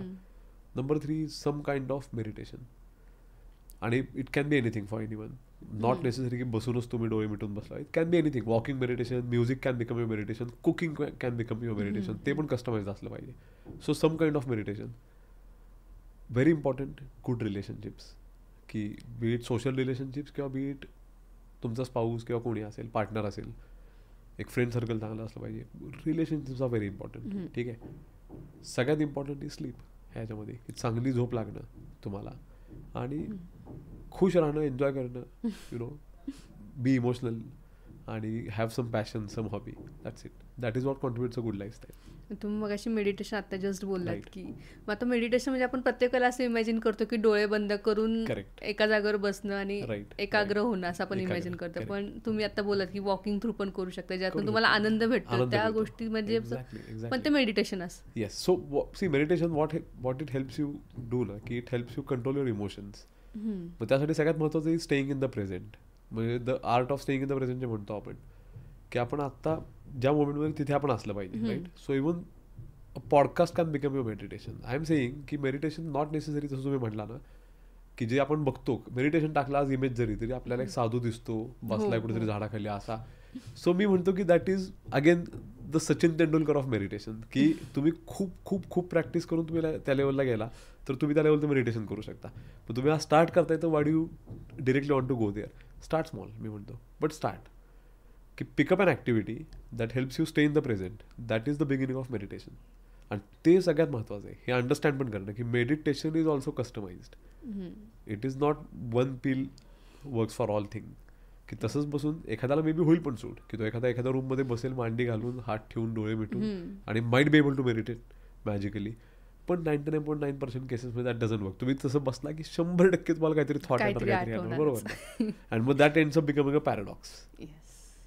मला खूप छान वाटलं. म्हणजे मलाच ह्या पॉडकास्टवर इतक्या वेगळ्या गोष्टी आणि मीच सगळे माझे क्लिअर झाले. जसं वेट लॉसबद्दल होतं माझं मी की मी प्रोकास्टिनेट करत गेलेली की आता नाही मला थोडं मी करत गेले प्रोकास्टिनेट की मला नाही करायचं, मला नाही होणार पॉसिबल. पण तुम्ही जसं म्हटलं की सिम्प्लिसिटी महत्त्वाची आहे, फॅन्सी डाएट नको आहे, कुठल्या टॅबलेट्स नको आहे. तर ह्या पण गोष्टी मला आज कुठे ना कुठेतरी क्लिअर झाल्या आणि माझा माइंडसेट क्लिअर झाला की न्यूट्रिशन म्हणजे काय असं हे नाही जे आपल्या रूट्सनी किंवा आपल्या कल्चरने आपल्याला ऑलरेडी सगळं दिलेलं आहे तेच आपण जरी व्यवस्थित योग्य प्रमाणात खाल्लं तर ते आपण एक योग्य आहार घेतो असं आपण म्हणू शकतो. तुम्हाला कसं वाटलं या पॉडकास्टमध्ये? मी तुम्हाला म्हटलं ना सुरुवातीलाच की मला खूप छान वाटलं. मी पहिले पण पॉडकास्ट आपले बघितलेत ना तर ती सटलिटी आणि एक जो इझी गोईंग हे आहे पॉडकास्टचा राईट तो मेंटेन होणं फार महत्त्वाचं असतं. कारण podcast otherwise can get very intimidating for guests.